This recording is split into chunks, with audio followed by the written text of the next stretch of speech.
tell you. B and C.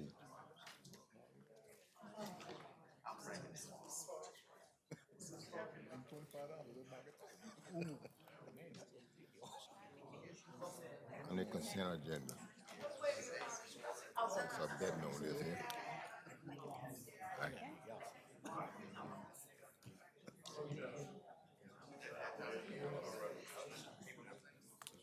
Good afternoon.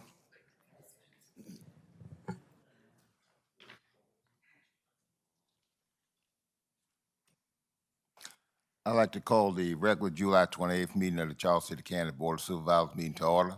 Thank you very much. Roll call, please. Board Member Hill, Here. Vice Chairman Patterson, Present. Chairman Atkins. Present. Chairman, we have a quorum. Thank you very much. Will we stand for the Pledge of Allegiance, please? I pledge allegiance to the flag of the United States of America and to the republic for which it stands, one nation, under God, indivisible, with liberty and justice for all.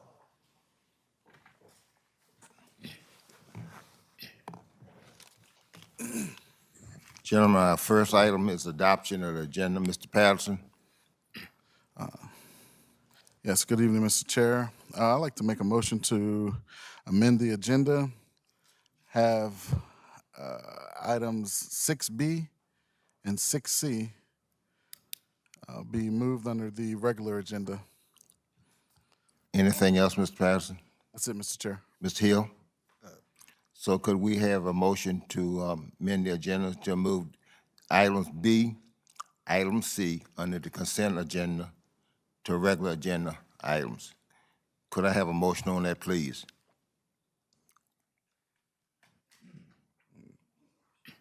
So move. Your vote, Mr. Patterson? Aye. Mr. Hill? Aye. My vote is aye also. Our next item is the approval of our minutes from June 23rd.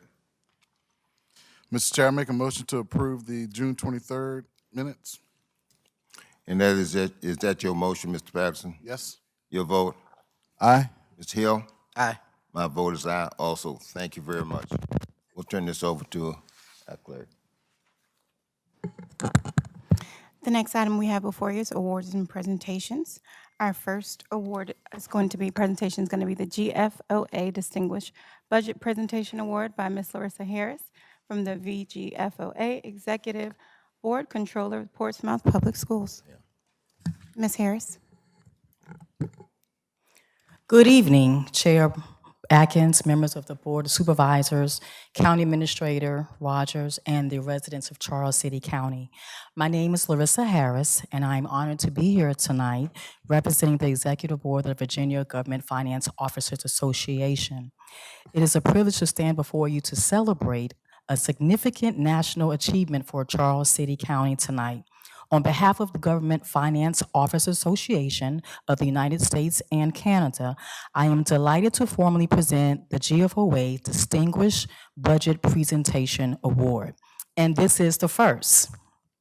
To put this achievement into context, this award is the highest form of recognition in governmental budgeting. It isn't simply a matter of filing paperwork. It represents a rigorous, independent review by an impartial panel of expert peers.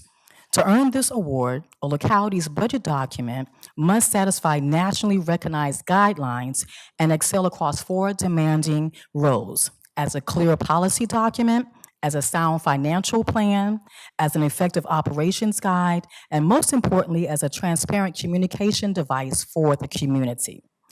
A budget is far more than just a row of numbers on a spreadsheet. It is a reflection of a community's values, priorities, and vision for the future. Achieving this standard requires vision, precision, and an unyielding commitment to fiscal stewardship. It reflects the strong governance of this Board of Supervisors, but it also speaks directly to the expertise and hard work of your financial leadership. Specifically, this award is a testament to the stellar work of your Director of Finance, Ms. Christina Jones, and the entire financial team who worked tirelessly behind the scenes to keep Charles City County operating at the highest level of financial excellence. At this time, I would like to ask Christina Jones and Board Chair Atkins and County Administrator Rogers to join me up front.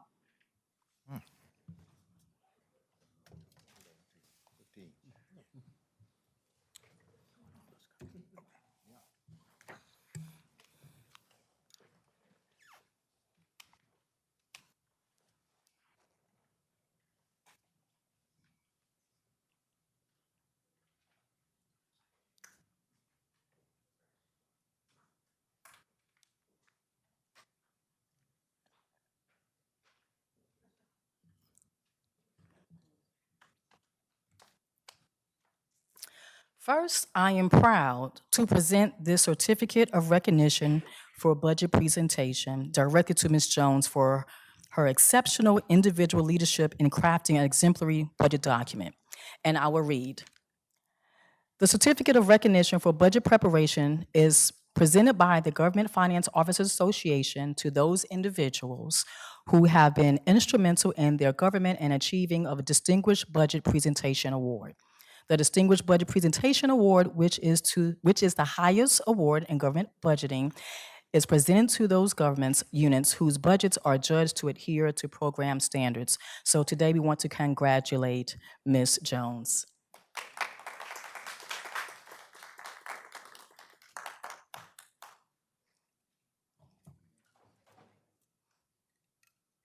Second, on behalf of GFOA and VGFOA, I am honored to present the Distinguished Budget Award plaque to Charles City County. You don't have your medallion yet, but it's on its way, usually come in a couple of weeks, but I still want to make sure that we present the plaque again for the new piece that's going to be up here, amen, to represent your diligence when it comes to financial excellence. Thank you.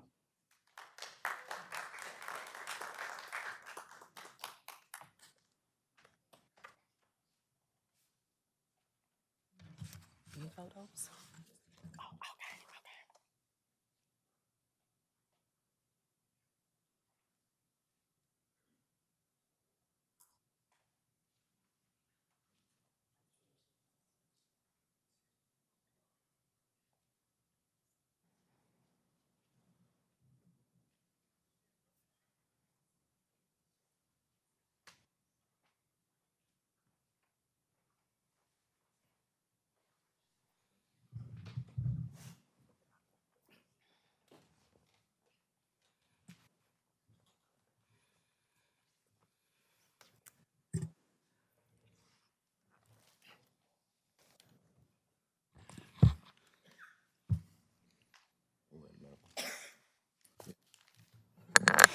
The next presentation is the Central Virginia Transport Authority Annual Update, which will be presented by Chet Pearsons, the Executive Director of CVTA.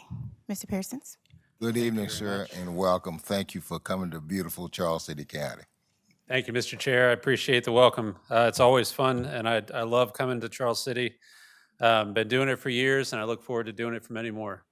Thank you for the opportunity to be with you this evening. I just wanted to provide an annual update to the board and the residents of Charles City about the operations of the CVTA and more specifically the benefits that Charles City is receiving. As we start, I did want to do a quick video that was made by our immediate past chair, Reverend Tyrone Nelson from Henrico County. So if you'll indulge me.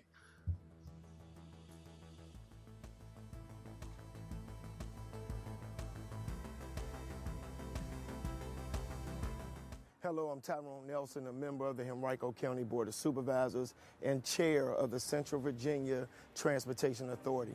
On behalf of the CVTA, I'm pleased to share some of our transportation projects for 2026. Since the General Assembly created the CVTA in 2020, our focus has been clear: to identify and fund transportation improvement that enhances the quality of life across the 9 localities of Planning District 15. It's great to move these projects forward because they are addressing our needs of today. Because of the CVTA, we don't have to wait and hope for state or federal funding. Working together, we've allocated more than $862 million to 74 regional projects through 2032. And when you include distributions to localities in GRTC, the total jumps to more than $1.6 billion across Central Virginia. These are more than just numbers. They mean safer roads, better connections, stronger communities, newer opportunities for our residents. Here are a few examples of projects funded in recent years and ones new for 2026. Construction of the Fall Line Trail is well underway. Sections in Ashland and Hanover are open for biking, walking, and other recreational uses. In Henrico, all sections are funded and are either open, under construction, or in design. Richmond is working on routing and design, while Chesterfield and neighboring localities are coordinating with VDOT on a design build project that will complete the southern section. In Henrico, we funded a study of an improved two-lane roadway for Route 5 in New Osborne. It will include bicycle and pedestrian accommodations and consider the potential costs as well as community and environmental alternatives. The study will look at proposed intersection improvements at Williamsburg Road and Hatcher Street and New Osborne Turnpike and Route 5 and the bridge over the CSX rail yard. Our set of new projects touch all modes of transportation, highways and bus rapid transit, rail, air, and a critical bridge improvement. In Chesterfield, the second phase of the Powhite extension will include construction of a two-lane road with a shared use path on new alignment from Woolridge Road to Genito Road. The extension will support growth in Western Chesterfield, including the Upper Magnolia Manufacturing and Technology Park. In Henrico, we're partnering with the Capital Region Airport Commission to relocate a portion of Beulah Road, which currently blocks taxiway access to Richmond International Airport. The improved road will rewrite vehicular traffic, giving the Virginia Army National Guard direct access to the airport. Also in Henrico, we're partnering with the Virginia Passenger Rail Authority to design and build an overnight storage and servicing yard. By better accommodating freight traffic with new storage tracks and other improvements, we'll be able to expand passenger service between Richmond and Washington, D.C.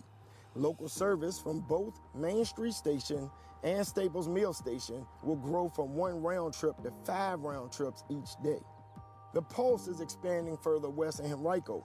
CVTA funding will extend the bus rapid transit system from its current western terminus at Willow Lawn to the intersection of Perham Road and West Broad Street.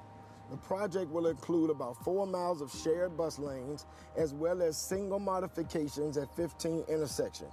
It'll also include 13 station platforms, including a new westbound station at Willow Lawn. There will also be stations near Libby Avenue, Horsepen Road, Falmouth Street, Dickens Road, Forest Avenue, Glenside Drive, Hungry Spring Road, and Perham Road. Lastly, Richmond's Arthur Ashe Boulevard Bridge is over 75 years old and is rated in poor condition. With help from CVTA, the city is tapping $44 million to replace the bridge, which crosses over CSX rail lines near the Diamond District. The project includes design and construction of a new bridge, which will be wider for vehicles and pedestrians and will rise higher to meet modern standards. Over the past 6 years, the CVTA has been instrumental in helping our region address the transportation challenges and create opportunities to grow. Our board, our staff, we are honored to lead these efforts to improve the quality of life across our 9 localities. Together, and with support from our residents, we're creating a region that's safer and better connected for everyone. So as you heard in the video, we're focused a lot on finance, funding transportation needs in the region. That's our goal. That was the directive set up by the General Assembly when the CVTA was created in 2020. We work with our partners at the TPO and at Plan RVA, as well as each of our 9 member localities to identify the needs. But our focus is really to set aside funding to make those the big projects move forward in a quicker fashion and as efficiently as possible. We're funded through state tax revenues, 2 different sources. There's a sales and use tax of 0.7% and a wholesale gas tax, which is indexed for inflation. That value right now is about 9.6 cents a gallon and 9.7 cents of gas and diesel, respectively. Over the past 6 years, we have seen steady growth in our income year over year. In 2025, our last full fiscal year, we saw about $230 million in tax revenues from those two sources come in. Two-thirds of that is due, roughly two-thirds is the sales and use tax, and that's been consistent year over year because gas tax fluctuations are pretty commonplace depending on, conditions in the country and people's travel needs. One of the things that sets us apart from the other two authorities in the state is our funding diagram. We distribute our funds three different ways. I think the most important for Charles City County is half of all the tax revenues that are collected go directly back to the jurisdictions that are participating in the program, proportionally to the amount of taxes collected. So that is a direct monthly distribution to Charles City that comes from the CBTA once we get those tax statements and deliveries. 35% of our funds go to the big regional projects, many of which you heard about in the video from Reverend Nelson, and then 15% go directly to GRTC to provide regional public transportation. And the key there is regional public transportation. It's not GRTC fixed route buses in all cases, because as you can see, we have 9 localities that don't all have GRTC service. So one of the things that came about as a result of the CBTA being created was the implementation of microtransit zones and service. And that's something that is starting to develop pilot projects and is rolling out in different parts of the region as we move forward. And I believe that Charles City also has relationships with Bay Transit, which is also a significant benefit from the CBTA funds. In terms of regionally funded projects, the purpose of the diagram here is to show that the funds are going to the projects that need it the most. You can expect that a Henrico and a Chesterfield would see the bulk of the projects because of the population numbers. But also New Kent County, Goochland County have both risen up in the funding levels in recent years because of the types of projects that have risen to the top. Most recently, the widening of I-64 through New Kent County has necessitated a lot of the funding moving that way, and then some major interchange projects in Goochland County along I-64 as well. We are predominantly a highway-funded organization, but we do, as you heard about the fall line, have funds going to lots of different modes, including bicycle pedestrian, transit, planning and engineering, as well as some bridge projects. The lifetime funding commitment for GRTC, which is going to all those different modes, is about $174 million since 2020. And I believe, the highway funds are even higher, up towards 616, 620 probably today. Our regional allocations is that 35%, and since 2020, 77 projects have been supported on the regional application side through all 5 of those different modes. And we do utilize CBTA funding a lot for leveraging other applications, whether that's a smart scale application or other federal grants or programs that might benefit from more of a local regional match that CBTA can provide.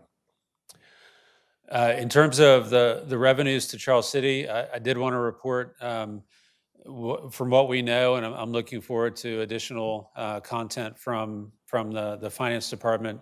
The 50% pass-through funds that are coming to Charles City County have been used in the past for Bay Transit support, as well as transportation planning needs, supporting transportation staff, and doing other things. And since 2020, the amount of local CBTA funding that's come through in that 50% is just over $3.3 million. So there is a significant revenue source from the CBTA for any type of transportation project that Charles City can identify. That is what is allowed through the state statute supporting transportation, period. So we look forward to continuing to work with the county to identify those needs and help steer CBTA funds towards those purposes. I do have some handouts from our most recent impact report that I can leave. But Mr. Chair, I just wanted to thank you again for the opportunity to be here tonight and be happy to take any questions if there's time. Chad, I want to thank you, Mr. Parsons, I'm sorry. I want to thank you for coming down. And I also would like to acknowledge the local individuals that have put time and energy recently into these projects of CVTA. Mr. Bill Walton, who has just finished his term up, and of course, Ms. Sherry Adams, that spent relentless time on the TAC, and of course, our Vice Chairman, Mr. Patterson. We thank you for those efforts. We're looking forward to future plans. We're much more active with CVTA, our attendance and our participation. I also like to express the eagerness of the other localities to be a little more flexible as relates to the funding streams and the types of projects. I would say that's been a major change over the past couple of years. And we look forward to other adventures as relates to micro transportation and continued working relationship with you. Gentlemen, did y'all have any questions? We want to thank you. We look forward to the continued process. We appreciate definitely all the hard work that you do with CVTA. Thank you. Thank you, Mr. Chair. Appreciate it.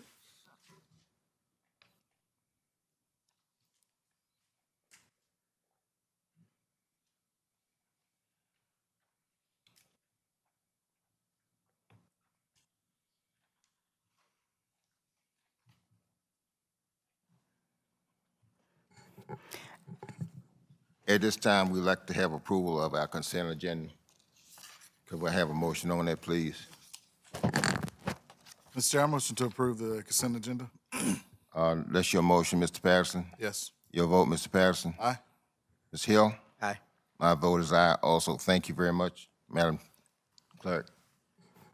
The item for consideration on the consent agenda is a resolution to approve the CCPS Quarter 1 appropriations. There it is. Okay. Next is the regular agenda.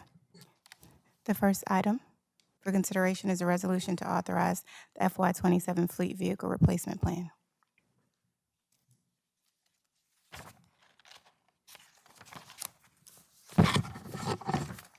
Gentlemen, what you have before you is a fleet replacement plan. Resolution on page 18 is give you an overview of what the fleet vehicle replacement plan is, what the intent and use is, and the future progress as relates to, this fits within our capital improvement plan, which is the first year of us actually having a formal capital improvement plan. So our request is any questions you have or approval of it.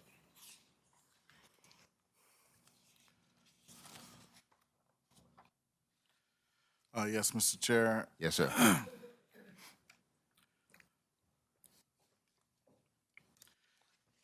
Can I get a brief summary of this plan?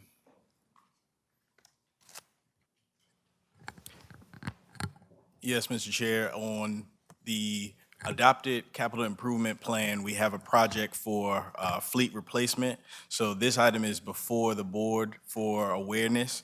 The approved budget for fiscal '27 includes $45,000 to support the acquisition of vehicles. There will be 4 vehicles for the sheriff's office as well as the 2 vehicles that Charles City County Public Schools requested. So this was approved in the fiscal '27 capital improvement plan.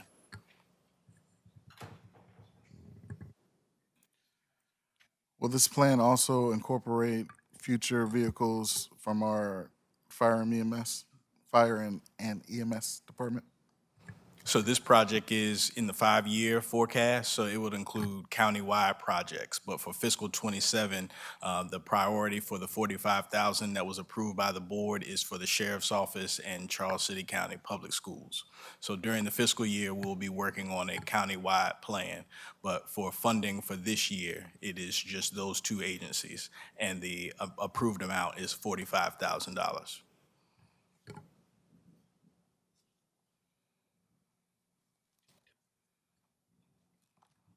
So when we, if we were to implement this plan,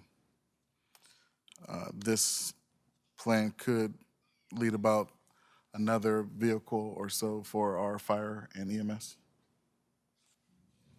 In the future, yes. Okay.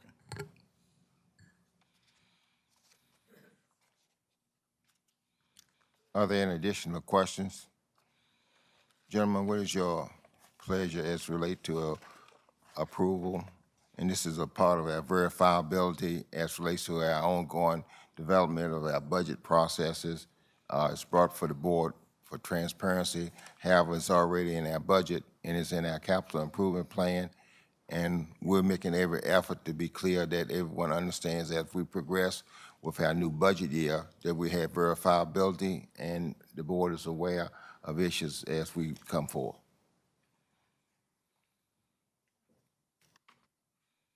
Mr. Chair, I motion to, if there's no more questions, I motion to approve the fleet vehicle replacement plan. Thank you, Mr. Patterson. That's your motion? Yes. Your vote, sir? Aye. Mr. Hill? Aye. My vote is aye also. Thank you very much.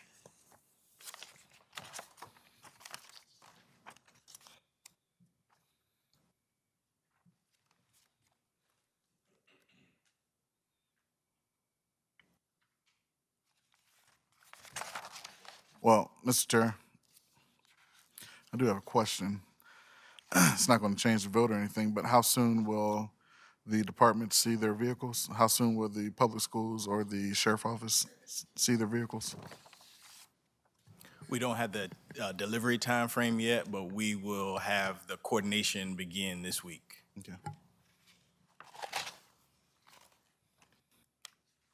Our next item relates to a change order. Mr. Patterson, any question? Yes, Mr. Chair, I was seeing if I can get some information about this change order. I believe that we did a change order let me see. June? Yeah, last month, correct? Yes, sir. We did 5 change orders last month. This will be our 6th change order that we are doing with this project? Or that's associated with this project? No, this is change order number 2. This is change order number 2. Okay.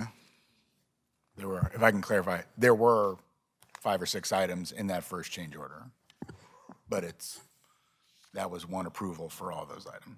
Okay.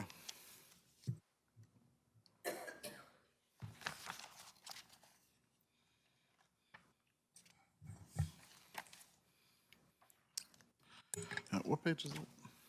Page 26. The information is related on page 28. Page 28.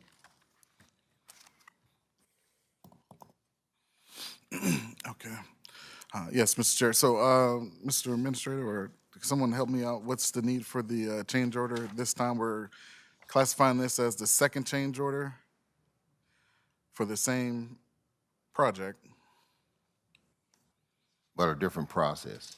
but a different process. Why are we being presented with change orders? What the price, the first time, what's wrong with the price? Why does the price keep changing? So the price doesn't keep changing. Change orders are a standard part of the construction process. The original contract was approved in November before they began the work. And so the change orders represent what the conditions that the contractor encountered while beginning the work.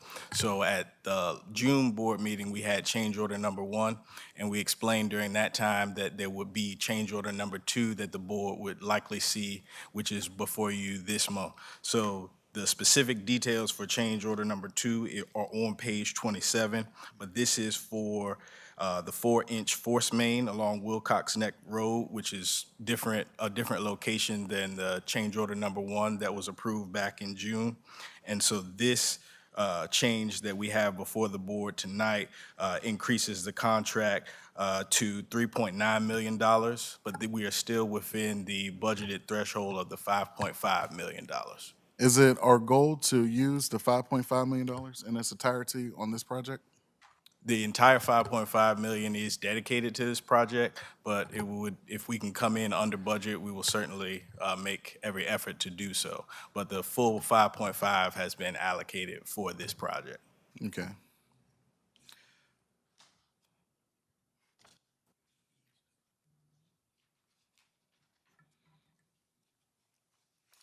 if we were to come in under budget with this project, the remaining funds can be used how? So the funding source is a DEQ grant, so we would have to coordinate with them. Potentially, it could be used for other utility projects, which we do have other utility projects in our capital improvement plan.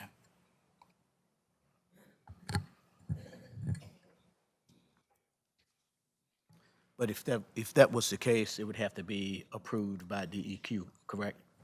Yes, the full 5.5 million is dedicated specifically for this project. So I don't want to say that I know what that there will be savings, but we will make those efforts to do so. But because this is grant funding, it will likely need to be supported, not only approved by DEQ, but to support other utility projects.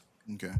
So are we purposely submitting change orders to try to use as much as the grant as possible? No, that's not what we're doing. The contractor who encounters the conditions in the field which necessitate these change orders are what you have before you. Also, before the board sees a change order, we have that value engineered by our team and our staff.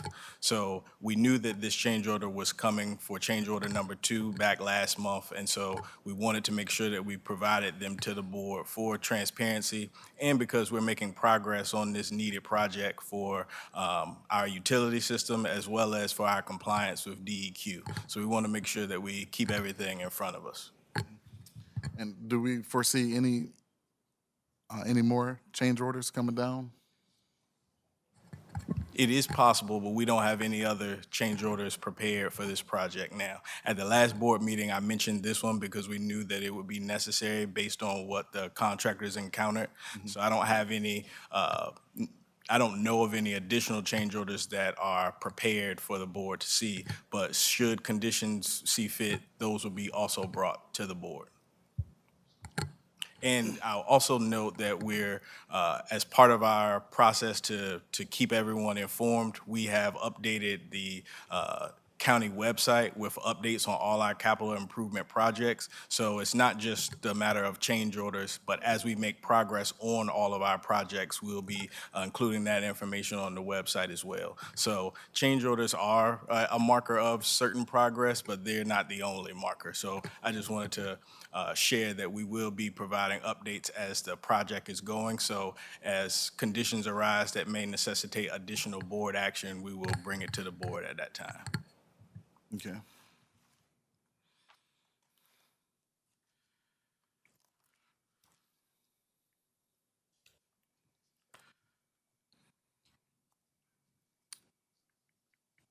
Are there any additional questions or concerns?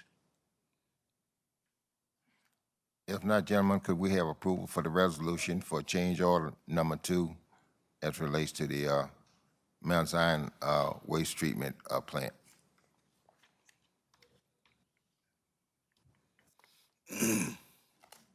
Mr. Chair, I abstained from this vote last month because I wasn't well informed, given that it is outside of my district.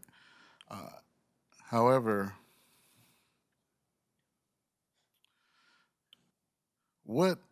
how can the board be better informed what this particular contractor is doing, and what is he looking at or viewing when he gets into the field and quotes us one price, and then a couple months later we have to do a change order? What is he? How can we, I guess, better handle this project without so many change orders? I just want to be clear for the public, the contractor is not changing their prices. Change orders are based on when we open the ground and find the field conditions, and based on the engineer's assessments. These are additions to the work.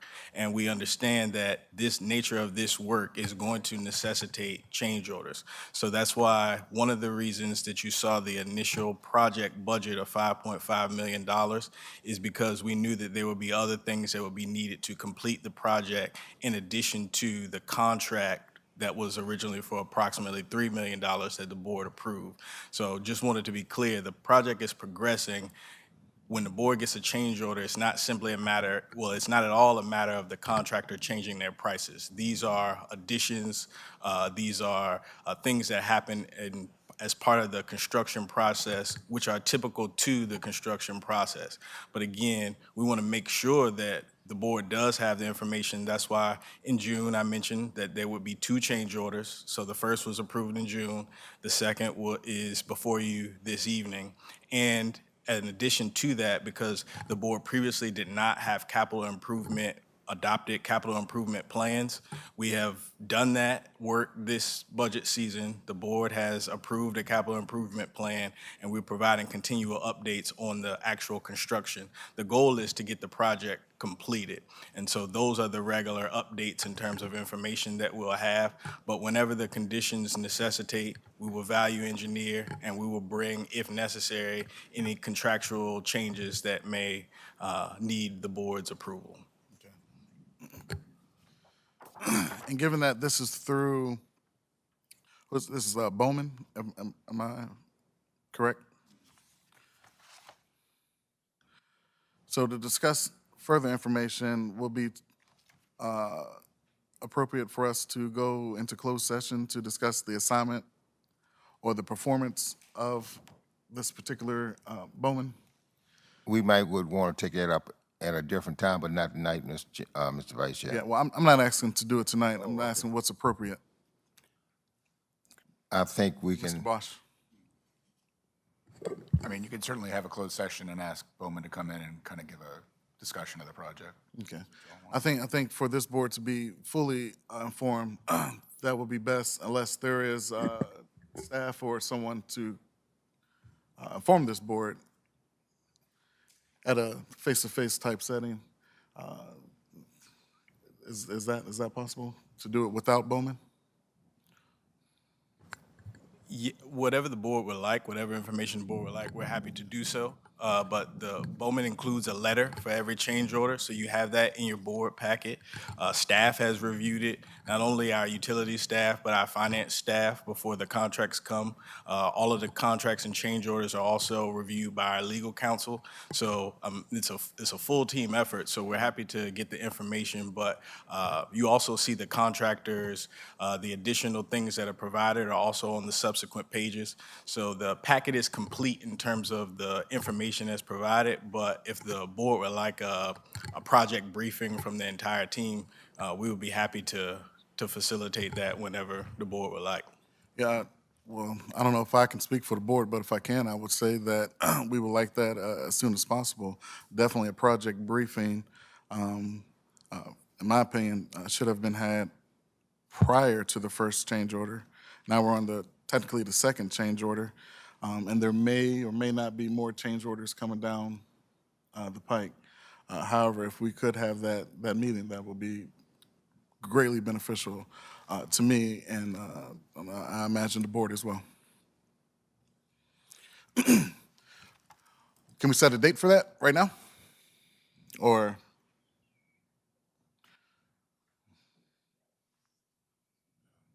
I'll have to talk with the Bowman folks. Okay, all right.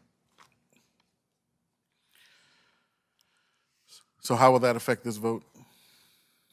this part, we need to move on with because we keep on our schedule with our current project. And we do want to meet our deadline, which we've set, which we haven't announced what it is, but we'd like to close this project out, and this is instrumental in keeping the project on its timeline. When will they start acting on this change order? As soon as we pass this resolution tonight. Do we have a date, Mr. Administrator? This is an active approved project, so we do need to keep the project going. But there were multiple community meetings on the project. The board initially approved the contract back in November, so this is not a new project. We've been working since November to get this project completed. So we can have the briefing whenever the board would like, but this is an active project. Okay, so we could defer this project until the board gets well informed through the briefing? The project has already been active since November. Okay, right. So we can defer this change order until next month? The item is before the board. You can vote your pleasure, but I was just reminding the board that this is an active construction project that's been active since the board approved it in November. It's also an active approved project in our capital improvement plan. But this change order is for the board's consideration this evening. Yes. This change order is instrumental in us getting this project moving and getting it done timely. So I would appreciate your certification on this so that we can keep District 3 up to speed and our project on target to complete this very much needed item. And this is instrumental in getting that project done. Mr. Chair, I have a question. So basically what I'm hearing, if we do not approve the change order tonight, it could delay the project moving forward in a timely manner. Is that correct? The answer to that is yes, and I would just add a few more points. This is entirely funded by DEQ, so we also would have to advise them of the status, and our entire utility operation is under DEQ reporting, and as the board is aware, is in various states of consent order and disrepair. So any indication that we are not making those progress points that we've agreed to, we would have to reconvene with DEQ. But this item is before the board for your pleasure.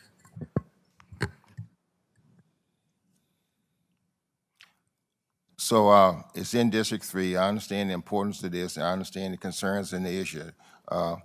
I will move that we approve the Mountain Iron Waste Treatment Project Change Order Number 2, gentlemen, and that's my motion, and my vote is aye on that. Mr. Patterson?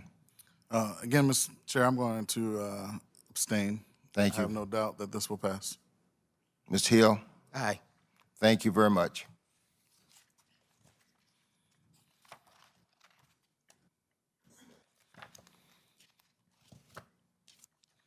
We'll be moving to item A, which is actually C on your regular agenda, page 34.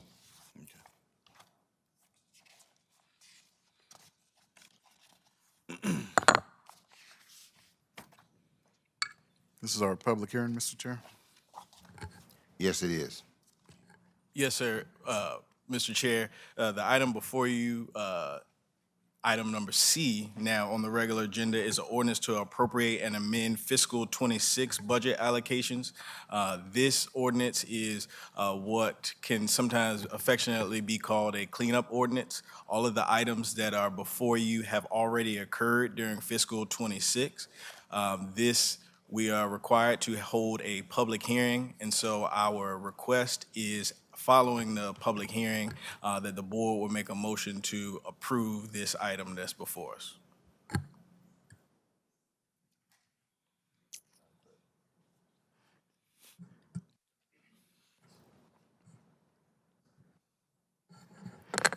This first public hearing is for the ordinance for the FY26 budget. Those commenting individuals have 3 minutes. The board does not answer questions nor establish dialogue during the public hearing period. Please approach the podium when called, state your name and any relevant facts and materials. Written comments and documents may be submitted to the clerk of the board for the record. No speaking out of turn or from your seat will be allowed to preserve decorum. Respectful language is required. Board members will not engage in dialogue during the public hearing. First, we will have Bill Hopke.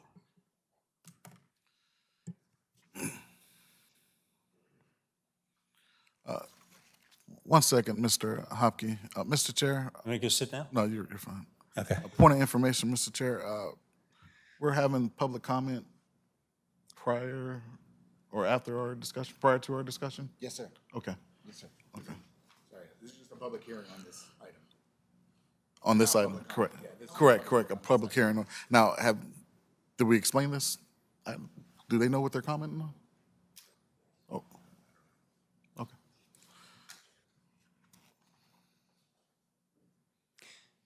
So I'm asking this question, sorry, Bill Hopke, a little facetiously, so does it matter what I have to say about that? Is that your question? Never mind. I'll move on. So my only comment is about the fire truck. It's 85% of the change, adjustment to the budget, 850,000, the change is $1 million. What I'm asking is, how did that get overlooked? You approved it. How did you board members then approve a budget that was well recognized and it didn't get included in the budget? That's number one. Number two, how does this really square with the fact that you can't fill the fire truck through the water pipeline? You spent $2 million on a pipeline to the fire station. They can't use it to fill the fire truck. That's two. Three is it's 1,000 gallons, which I don't know anything about firefighting, and maybe the fire chief could help us unless you guys know the answers. But according to what I've read, it lasts about 7 minutes, okay, at a fire, depending on the hoses you use, et cetera. 7 minutes probably isn't enough to put a house fire out. Might be, I don't know. But if you don't have the ability to go back and refill your tanker at a place that has water in the pipe that you spent $2 million for, and you made the $2 million expenditure based on a change in the contract that originally started, remember, you have to keep this in perspective, originally started at $350,000 for the fire station. It went from $350,000 and finished, including the pipe, the water pipe that doesn't work, at $6.5 million. That might be a problem. I don't know. But sure like to hear an explanation, maybe from the fire chief, that why I'm in support of it, because we all want our house fire put out. But does this really do anything other than really support the, we spend $2.2 million right now on fire and rescue. That's our annual budget. That's our annual expenditures, the real expenditures. That doesn't include the fire truck. So is it to support them? I mean, they have to use something. So I assume this is it. But how do you square all those things as a board to the county and the citizens? Thank you.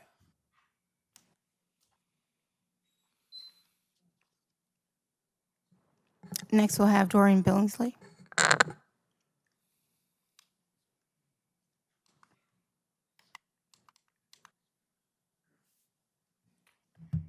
Doreen Billingsley, 3400 East Berry Lane. So I'm concerned about how lopsided this presentation was, and I'll explain that. But quite frankly, I guess nothing we say matters because this is stuff that's already happened. So it's really weird for us to be having a public comment on something that already happened. But anyway, I'll make my comments anyway. So I'm concerned about how lopsided it is. I don't know how the Board of Supervisors and the citizens can make informed decisions about this amendment without more information, period. First of all, and most importantly, the impact on the general fund balance is not made clear at all, okay? So I understand that nearly $200,000 of the almost $1 million increase in spending is money coming from grants, donations, awards, et cetera, and we'll have a corresponding revenue increase with it. So those foot, and they don't have an impact on the fund balance. But 3/4 of the money, as Bill said, which is I guess the fire truck, is the lion's share of the proposed amendment, which is going to come from the general fund. That's what it says. It's coming from the general fund. So that's money from our fund balance, and it's to be spent on acquisition of fire apparatus. By the way, we should use plain English. If it's a fire truck, just say fire truck. Why should we say, what was the acquisition of fire apparatus? Anyway, that's very vague, and if I were on the board, I'd never accept words like that. I'd want to know it was a fire truck. Anyway, so I, like Bill, want to understand, or I would love to have an understanding of how we could have missed nearly $750,000 budget item, and we get an award for how good our budget is. Those things don't foot. I mean, we're supposed to be turning over a new leaf, and we miss $750,000 worth of spending. We just forget to add it to the budget. I don't get that. And that does not give anybody in this room confidence in this board. Just telling you. So, enough about that. But, so I really would like to understand if there's any impact to our fund balance. What, even if it was in the past, what was that impact? Because remember, our fund balance got very low. We used to have $11 million in our fund balance, and we saw that all blown away for a lot of reasons. And so now we have very little in our fund balance, and I'd like to know what the impact of that fire truck and buying a brand-new fire truck to replace it and spending more than what the insurance was. What was the impact to us? Thank you. Mr. Chairman, that concludes those who've signed up for this public hearing period.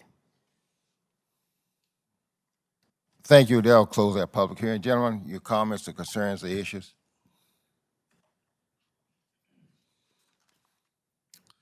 Mr. Chair,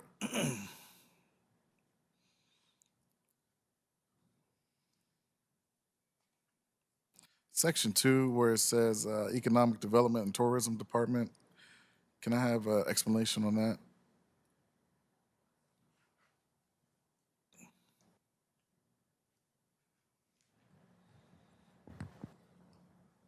Section 2 contains 3 grants that were received during fiscal year 26 to support economic development and tourism.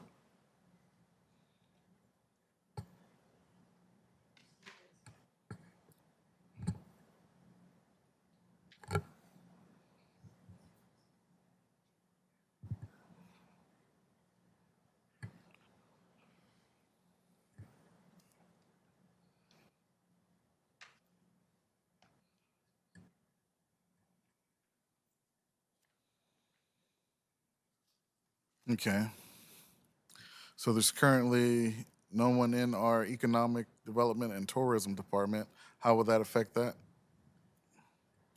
This was for fiscal year 26 that ended on June 30th. So these activities already occurred. Right. So who's monitoring them? They've already been monitored. Okay.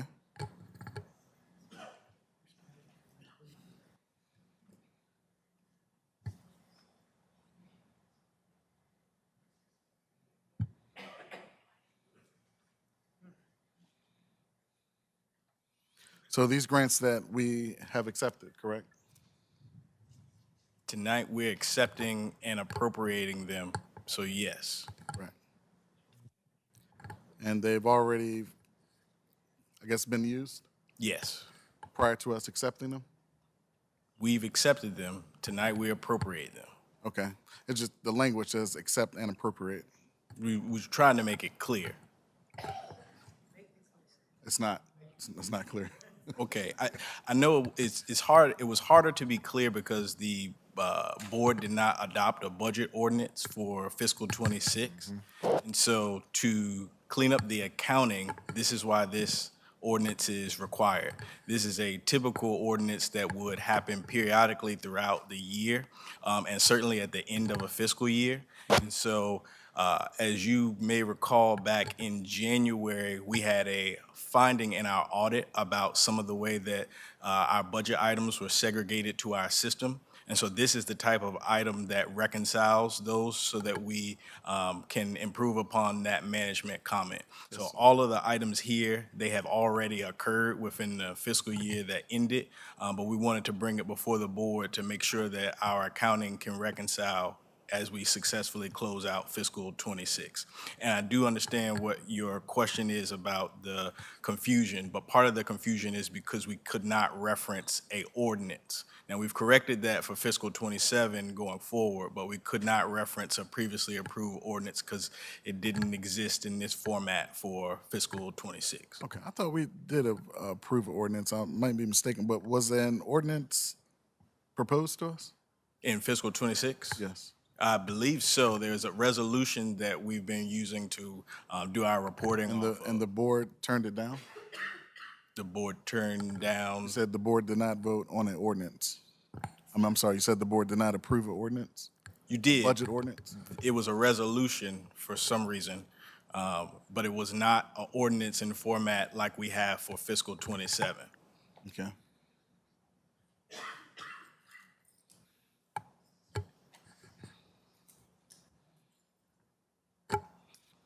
And then the actual section 4D, the fire apparatus, that figure, 737,506. How did we come about that total number?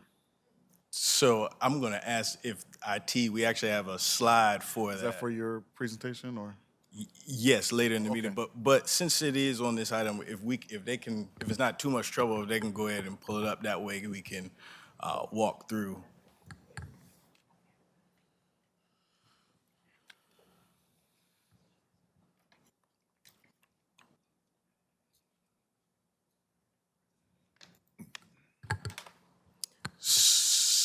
And Mr. County Administrator, Mr. Rogers, while they're doing that, when we're appropriating these grants, they no longer have to be monitored?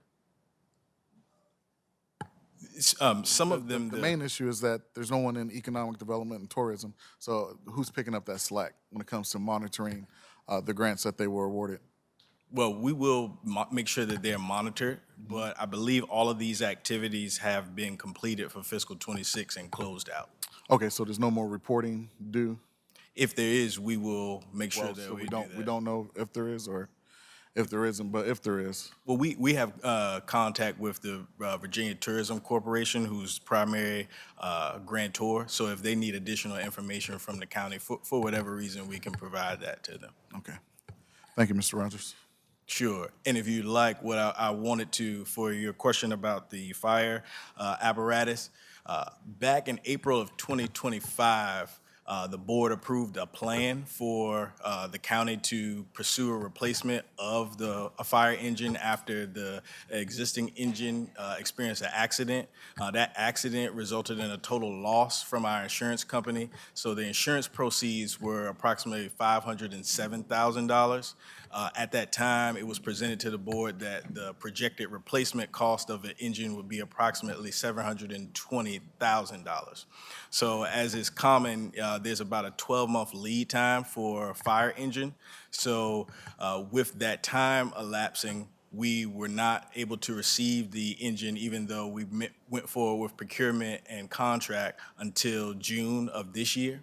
And so the final cost of the vehicle upfit was $747,000, but a $10,000 deposit was made in fiscal '25, and the remaining balance was paid in fiscal '26. So this was not a oversight, but because of the lapse of the fiscal year, those funds were in the fund balance, which is why the ordinance tonight has an appropriation from fund balance to complete the purchase. Okay.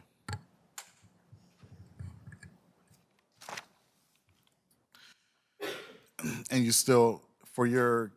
Rogers, for your county administrative report, you'll still have more information about the actual engine and? Sure, we'll go back through it. I just wanted to Okay, pull it I'll up get for into the that numbers item. then with you. Sure. Right.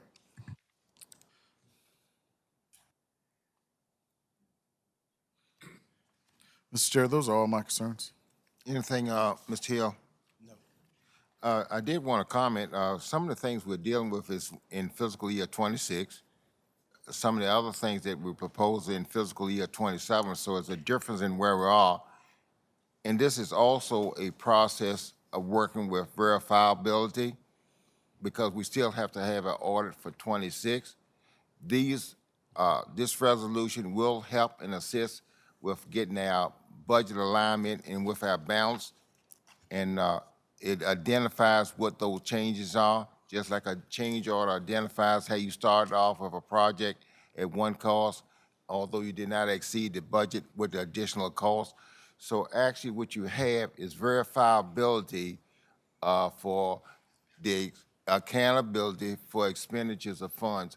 And what we're in the process is closing out the fiscal year of '26, and will help when we go through the audit process, when someone comes up, which we hope won't be this year, with questions on how did these figures come out, when you can verify it very easily through the resolutions that you've changed as you've gone through the fiscal year.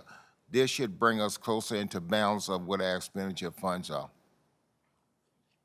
So we're actually talking about fiscal year '26, and as we proceed forward, we're talking about fiscal year '27. Those are two different accounting years. So gentlemen, we have our resolution, which this will be beneficial in us being prepared to have a better audit when you get it in January, something that we have not been able to do as clearly as could be or should be in the past.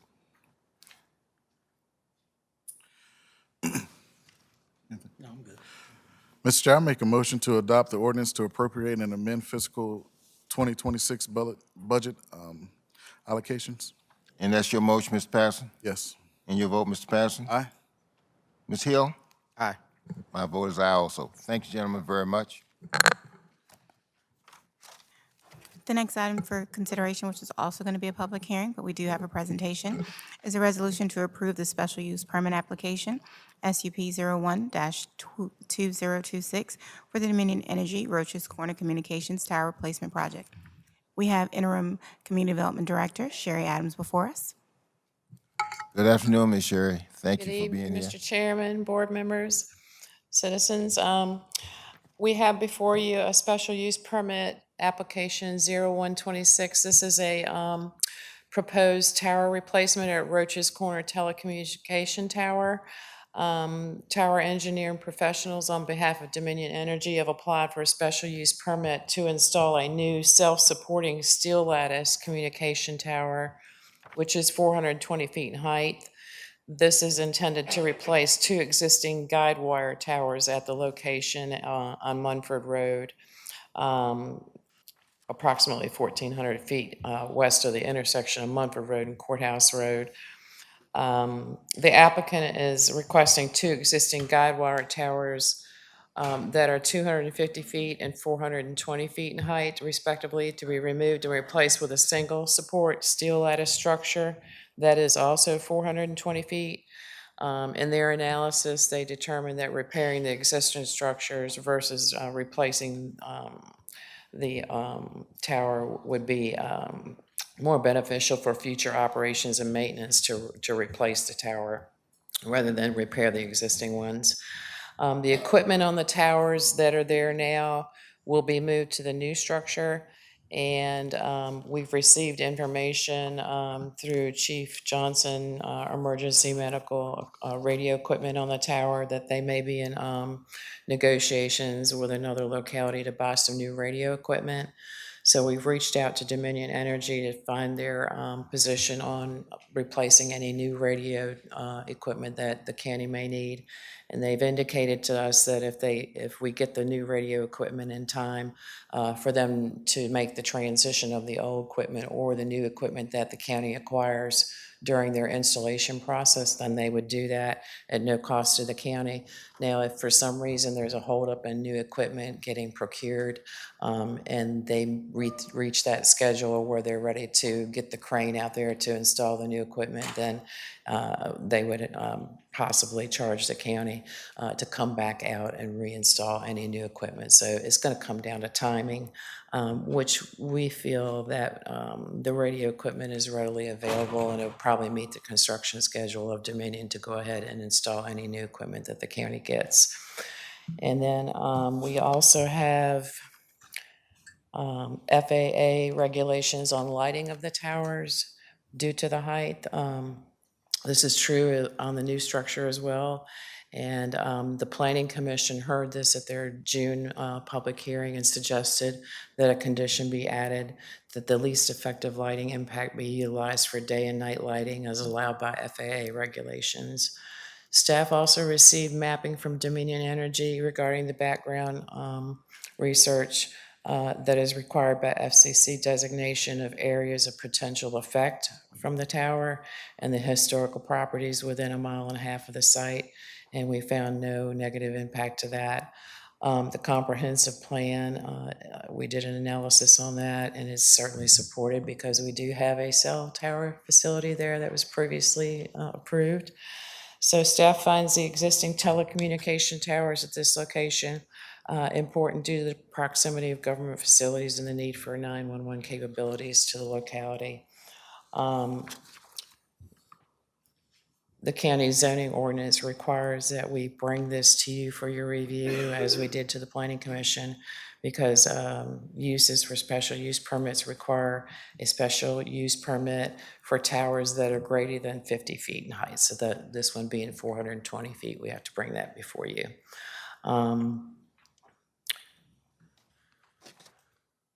We did there's no significant transportation impact to this site in review of our transportation analysis. There would only be sporadic maintenance personnel traveling to the telecommunication site for routine maintenance once construction is finished. And then, as I mentioned earlier, we did have interagency comments with Chief Johnson about the emergency radio equipment. So Dominion and TEP also held a community meeting on the proposed new tower on July 14th, but we had no community input at our community meeting. We do find that the plan is consistent with the zoning ordinance and the comprehensive plan. It's a proactive measure to ensure the safe and effective continued operation of telecommunication at the site. The staff evaluated the area and finds that there's no negative impact on the surrounding properties. Therefore, staff offers a favorable recommendation. As I suggested, I mentioned earlier, the Planning Commission held a properly advertised public hearing on this on June 11th and voted 4-0 to forward a favorable recommendation to you for consideration tonight, with 5 proposed conditions that are listed in your board resolution. With the added information about the equipment install, we would like to add that as a 6th condition to your resolution tonight, that Dominion will work with us on getting any new equipment onto the tower as long as it meets their installation timeline. And I have Mr. Harold Timmons here tonight. He is the representative for Dominion Energy. He's with Tower Engineering Professionals, and he will be able to give you a brief presentation with a PowerPoint. Mr. Timmons? You got your clicker? I think so, yeah. Good evening, and for the record, my name is Harold Timmons. I'm with Tower Engineering Professionals. We're at 10700 Sykes Place, Suite 360, Charlotte, North Carolina. We also have offices in Raleigh, North Carolina. I'm going to try not to be repetitive in terms of what Ms. Adams has indicated to you, but our project involves the 250-foot and 420-foot guide wire structures that are located on the property. To date, I believe the 250-foot structure has been demolished and removed from the property. We're going to replace the structures that are on that property with a single 420-foot steel lattice structure, so the guide wires and anchor points will be removed. We still will have to have FAA-approved lighting on the structure. And unlike a guide wire structure, the lattice structure can be designed with much more safety involved in it. And we have designed this structure with a 0 fall radius that has been certified by an engineer, and we've provided a certified engineering letter in our file. And a portion of that letter reads as follows. This particular tower, being designated to have 30% excess safety factor in design conservatism, is extremely safe and is considered over-designed more than a typical structure to resist its primary loading, which is wind. Combined with inherent steel safety factors, the tower is capable of resisting 55% more than this design load without permanent deformation. The plan has always been to remove the existing equipment that's on the structures onto the new structure. And basically, Dominion did a study and decided that after analyzing the matter, that it was more efficient to actually build a new structure going long-term than to try to repair the existing structure that was on the property. This is a copy of the fall zone letter that we actually submitted and the portion of it that I just read into the record. This basically relates to the historic study that we did, properties that we found within the 1.5-mile radius. At the end of the day, at the end of the study, it was determined that the proposed tower will have no effect on historic properties within the visual APE, as the tower will not be visible from the historic properties. This is an elevation view of the proposed tower. It's in essence, a lattice, simple lattice structure of a height of 420 feet, capable of handling the Dominion equipment and the existing equipment that is on the existing structures that will then be removed from those structures onto the new structure. General layout of the way the conditions are currently with the guide wire structures located on it. Aerial view of that very same layout with the guide wire structures. This is the layout in terms of how it will be changed. You can see our access point will not change, and basically the compound will be basically a square in terms of its configuration. This basically shows the internal view of where the tower will be located, where the new building will be located. There are currently 3 existing buildings within the compound that exist at this point, and the middle building on the right-hand side will be removed. The other 2 will remain. This is an elevation view of the proposed fencing. So at the end of the day, this proposal that we've presented was found to be consistent with the Charles City County zoning ordinance. It encourages reliable communications infrastructure, minimizes adverse visual and environmental impacts, promote co-location where feasible, and protects the county's rural and historic character. And with that, I end my presentation, and I'm here to answer any questions that you may have of us at this time.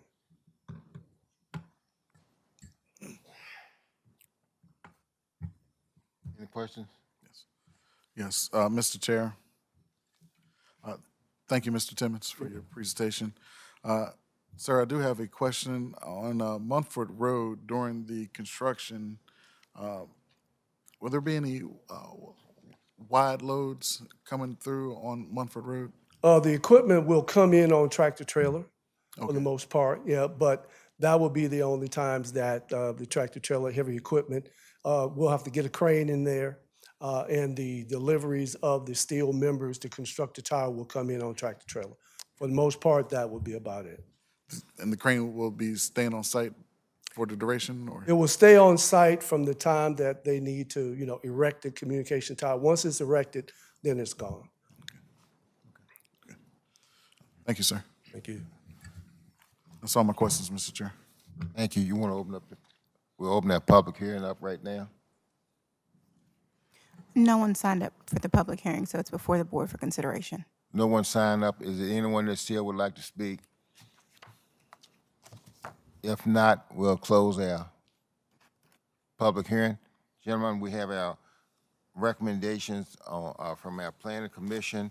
They've been over this. We've heard from our planning department.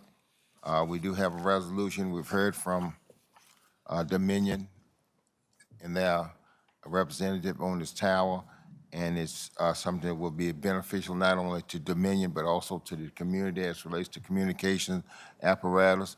And at this time, I would like to know what your pleasure on resolution for dealing with this resolution that we have coming before us. Mr. Chair, I make a motion to approve the special use permit application SUP 01 TAC 2026 for Dominion. And that's your motion, Mr. Patterson? Yes. Pardon me, Mr. Chair. I would just like to reiterate that we are adding a condition number 6, so you'll want to add that in your motion Say it.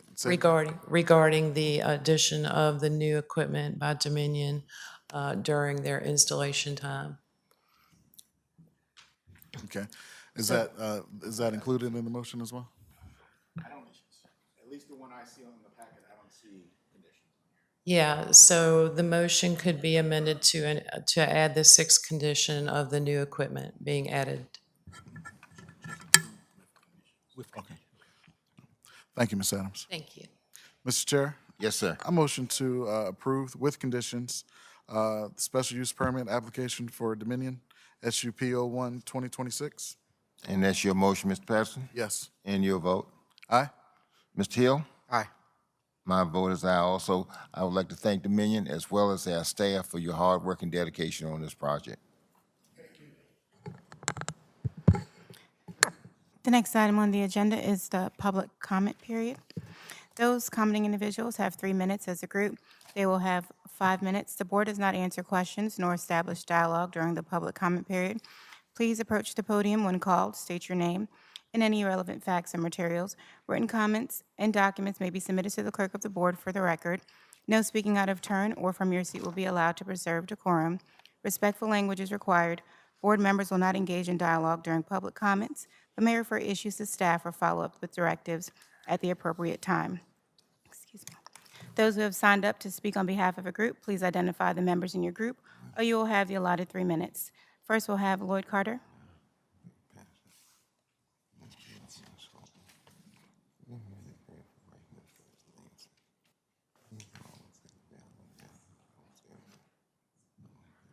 Good evening, my name is Lloyd Carter. My first comment is about this fleet program you're talking about. I don't understand, and somebody explain to me if I'm wrong, how we cannot have budget problems when you put replacement plan to exceed the county's $50,000 procurement threshold. And it was said, and in the budget, in your paperwork, it says 45,000. But according to what you had in writing, it looked like to me it has to exceed 50,000 with no limit to it, because you don't put any type of a limit on the amount. So I don't know how we cannot have budget problems. And second of all, I don't remember any of the board members really looking into the county's fleet since Mr. Floyd Miles left. He used to, every quarter, would have them give them, we would get how many vehicles was and how much fuel they use, how many we lease and how many we own. And we haven't heard that in years. So if you could kind of give the citizens an idea of how much, we're spending on fuel, how many vehicles we own, maybe even a cost of how much are we self-insured? Are we self-insured? It would be nice to know. Third, I gave my representative a copy of an article from the Associated Press that says the state releases delayed data center reports, and it mentions that Virginia research calls for tighter water restrictions on these data farms, on these data centers.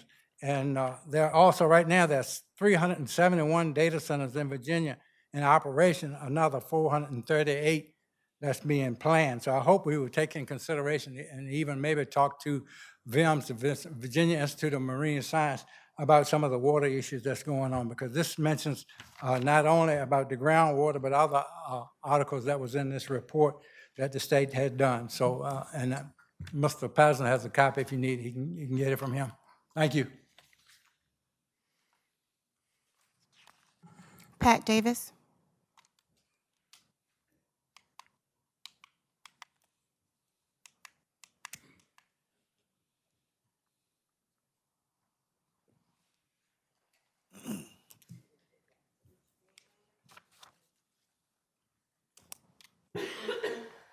Thank you. What I'm giving you is the definition of a data center as in the Charles City Ordinance. And I'm speaking for myself.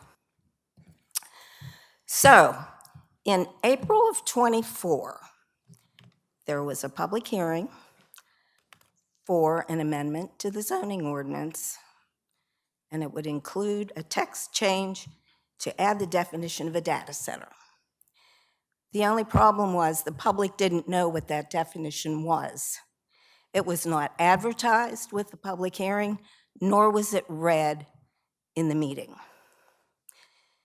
Had the definition been read, the public would have been informed that a data center could include support infrastructure, electrical substations, and power generators. Terms that themselves are not defined in the ordinance. How can you have a definition that doesn't define? And how can you have a public hearing without the public knowing what's at stake? It's reasonable to conclude that had the public been properly informed, there would have been major opposition, and the by right amendment as it is now would not have passed. Now we have point 1, calling itself a data center. It includes 35 gas turbines and 375 diesel generators, power generators, an electrical substation, and a natural gas facility. People, when they think of a data center, think of big white buildings, not all of this infrastructure. We need clear, easily understood ordinances with no wiggle room. If the current ordinance allows projects like point 1 to be approved as a routine by right, I think it's time to rewrite the ordinance, especially because back in April of '24, nobody had an idea of what a data center could include. I'm asking for a review and amendment of the ordinance so the critical terms are clearly defined and projects with such extensive infrastructure receive the level of scrutiny by the public that they deserve. Thank you. Rob Tyler.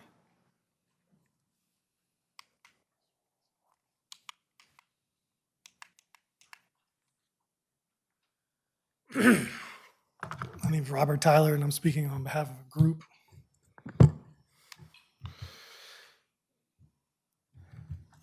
I've been quiet recently because I'm aware that my words can sometimes be incendiary, and I do not want to live in a county where we are at each other's throats. And so I've been trying to not be out there much, but there's some things that I feel like I need to say. I'm going to talk about 2 topics because there isn't much time. The first one has to do with change orders, and the other is transparency. At the last meeting, when Mr. Patterson was asking the county administrator about why we're having that previous change order, huge change order, we're doubling the contract. The county administrator said, we knew there were going to be big change orders going in, and I believe this is an absolute direct quote, we wanted to have a contract in place so that we could have the change orders. When you hear him say it, it kind of makes sense, but change orders are dangerous, Mr. County Administrator, and here's why. Anyone who does construction work knows the change orders are a boon to contractors and a real danger to the people who are paying the bills, because the way it works is you're stuck with them at that point. Once you're in a contract with them, you can't go out and bid it out to somebody else and have them do part of the work. You're stuck with whatever bill they write you for the change order. You really can't negotiate with them because you've given up your negotiation strategy, because there's no one, you can't get alternative bids. You're stuck with them. That's why change orders are so dangerous. That's why everybody in the construction industry knows that contractors make a killing on change orders. There are contractors who bid lower than they think they can do the job for to get the job so that they can do the change orders and rake us over the coals. That's why that's bad business practice. It's not good stewardship of our money, the people's tax money, and that needs to stop. That can't go on. The other topic I want to talk about is transparency. And I could talk about this all day up here with this bunch, but there are 2 topics I'm going to talk about. One of them is that we are now at over 2 years since the chairman of our Board of Supervisors has allowed himself to be asked a question by anyone in the public. Well, we ask questions, we can ask them all day long, but we don't ever get answers. And he will not appear anywhere in the public in which he might be required to answer a question, and he has not in over 2 years I've been tracking it.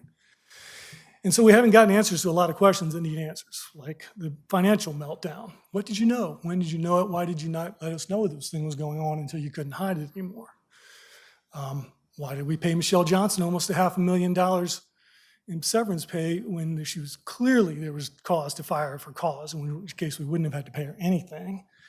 And then there's the Nice project and the giveaway of the neighborhood facilities building to the Baltimore developer who was in business with Mr. Atkins' niece, which he's never acknowledged, never talked about, never answered a question about. You can smirk all you want, but we all know it. We have the emails. Didn't answer questions about that. You haven't answered questions about why you went to vote on letting go on almost $200,000 worth of costs and taxes for that same bunch of people when we got rid of that lease. You voted on that, and you knew very well at that point, and the whole county knew at that point that she was in that.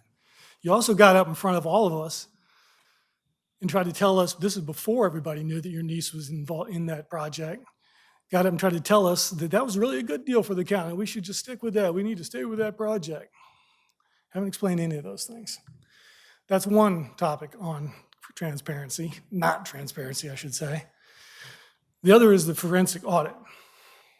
A year and a half ago, 600 citizens in this county signed a petition asking a court to force you guys to provide information for a forensic audit because you refused to do it yourselves. And that was based on the fact that the finances of the county were a complete disaster. The books were unusable, they were ridiculously bad, and there were a lot of questions about a lot of sketchy deals with money. And you wouldn't do anything about it. So we had to go to the courts, and the courts have ordered it. And you would think that an organization who had nothing to hide would be anxious to have an outside auditor come in here, go through your books for you, figure it out, and say, look, guys, there's nothing to see here. But that's not what happens. What has happened is they've been playing dumb with the information. They haven't given the auditors the information they need to be able to commit to do the audit. And now three times this board has had the county attorneys make motions to the court to dismiss the audit.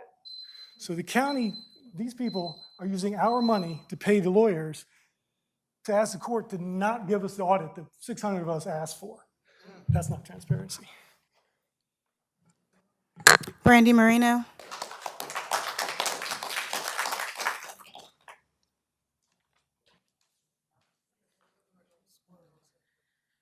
Randy Morano, I'm speaking on behalf of a group. So I'm going to start with a quote. Residents of Rocky Mount were right to worry about their city and their financial condition of the city of Rocky Mount. That statement was by the North Carolina auditor regarding mismanagement of funds. Should serve as a severe warning to our county considering their former city manager is sitting right before us. The auditor's report in North Carolina found that the city manager was hired without adequate due diligence and was allowed to operate for years without meaningful oversight. The city council failed to monitor significant overspending, and the auditor concluded that for 2 years, there was essentially no checks and balances. This is sounding like a terrible nightmare we were living. The consequences were staggering in North Carolina. Between August of 2023 and August of 2025, Rocky Mount's cash revenues fell from $100 million to just $21.8 million. That's a 78% decline in 2 years. Mr. Rogers has been here a year and a half. During that same period, spending increased while revenues declined. Personnel costs rose 27%. Salary adjustments added $3.2 million in recurring payroll expenses. More than $621,000 was spent on holiday bonuses, and purchases were made without proper financial analysis. The report also found attempts to bypass city council approval for financing equipment purchases. My question is, since we have no transparency in this county, has this happened here? Because we suffer those consequences when the money goes missing. As do the three of you, because you live here and you pay tax just as well as we do. Funny enough, Charles City County announced this great award they got for their presentation on their board, their budget. Congratulations to the staff who worked to prepare that beautiful document. However, something that was failed to be mentioned was that was a paid-for award. If the county is a member of that organization, GFOA, they paid $400 to enter into the pool to be recognized for that award. If they're not a member, they spent $1,000. Thought we were supposed to be saving our money here. That's a lot to not be guaranteed to win. So, I mean, I guess it's a good thing you won.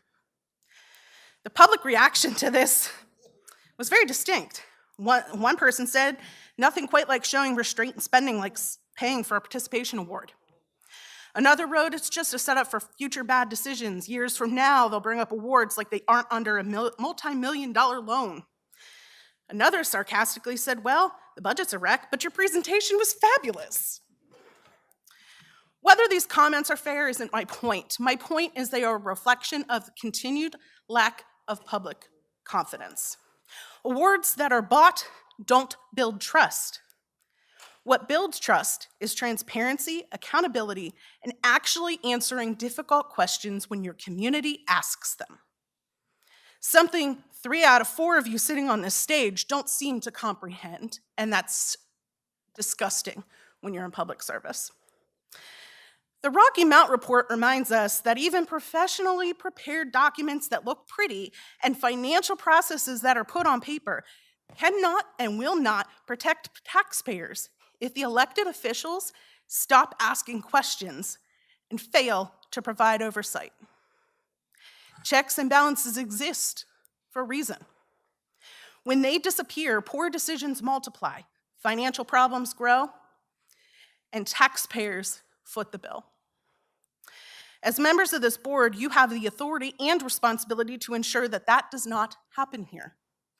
Review the numbers and ask those difficult questions. Demand documentation. Demand transparency. Don't assume that awards and accolades replace oversight, because they don't. The lesson from Rocky Mount is not simply about our current county administrator, who's the former city manager. I'm sorry, that was only 4 minutes, 24 seconds. I've got it here on my phone. So I'm gonna just wrap up this paragraph. It is about what happens when accountability disappears. And as the auditor concluded in North Carolina, it's the residents, not always the people on the top, who pay the price. I really hope this county chooses to learn lessons from the past instead of repeating them. Thelma Whitehead.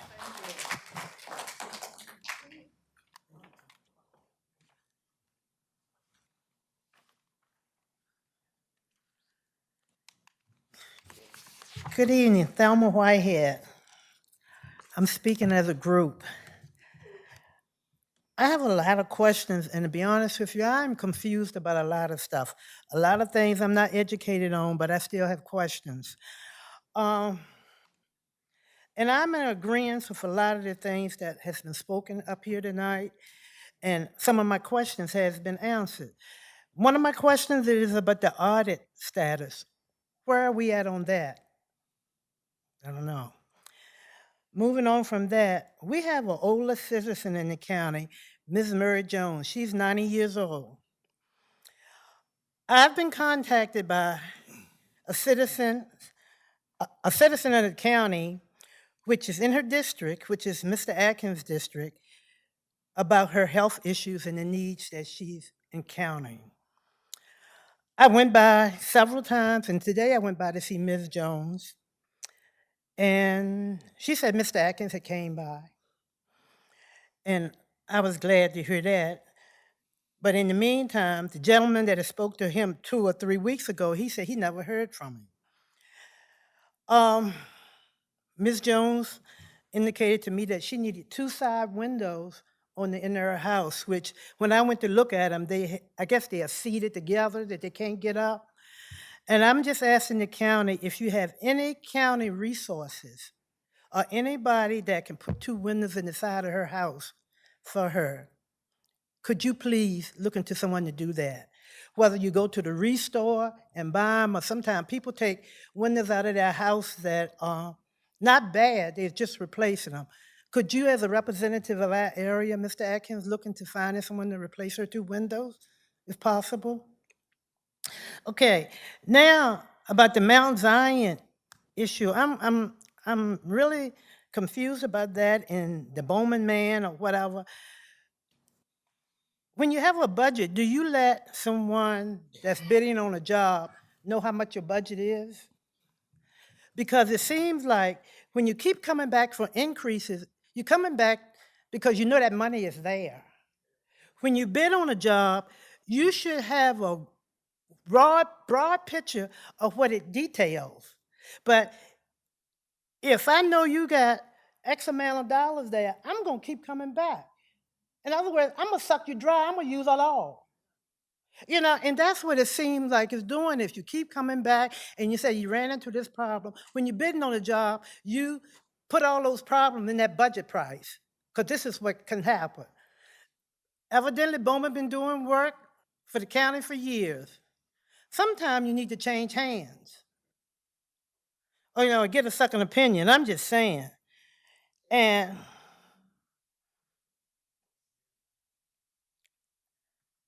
I don't know how this happened, how we could have get awards for, I don't know how it happened, but we got evidence, we paid for it. Ain't that sad? You know, because I don't know how it happened, and I don't mean no disrespect to nobody. But with all the financial problems that we've gone through, we had to call somebody in to come in and help us straighten it out. And somehow, some organization gave us an award, and y'all come down here and stand and smile. I don't understand how it happened. And like, I ain't for taking nothing from nobody. I'm gonna give you what you deserve. Y'all need to give us what we deserve. Do you see how it happened? You see that we're doing great things in financing? You know, your history is brought up over and over. When they brought you in, Mr. Rogers, I said, give them the benefit of the doubt. But, you know, come on. This is unreal. People, you can't make this stuff up. Yeah, I'm right. It's sad. And we are representatives of our county. Look out for our elderly. Look out for our elderly. That Ms. Jones is 94, 93 years old. And she's going through a rough time. And if anything, you know, I've been there and I took some fans and people bought air conditioning. Come on to the county, step in and do something. When are you going to do your part? She worked at those poles for years. Rain, sleet, hail, and snow. That's the best we could do. Bill Hopkey. You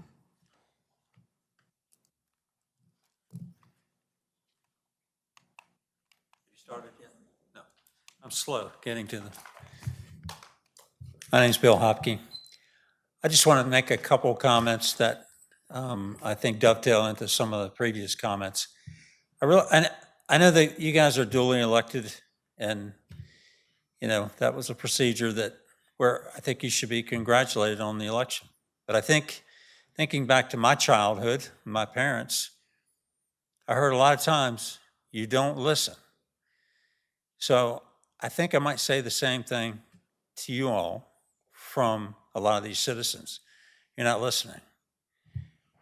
I think also what can really help this situation of lack of trust, and that's what it comes down to, is trust and respect. If I was in your shoes, I might feel disrespected when I have a lot of criticism over decisions I've made as a board member on behalf of the citizens of this county. I don't get the decisions, but maybe I get the feeling. But you need to understand is you're being very disrespectful to the citizens. And I don't speak for all of them, obviously, but you get a lot in here. And you've noticed that it's really declined in attendance. And you wonder, well, is that because we've solved all the issues? It's not. It's because a lot of apathy has taken place in the county.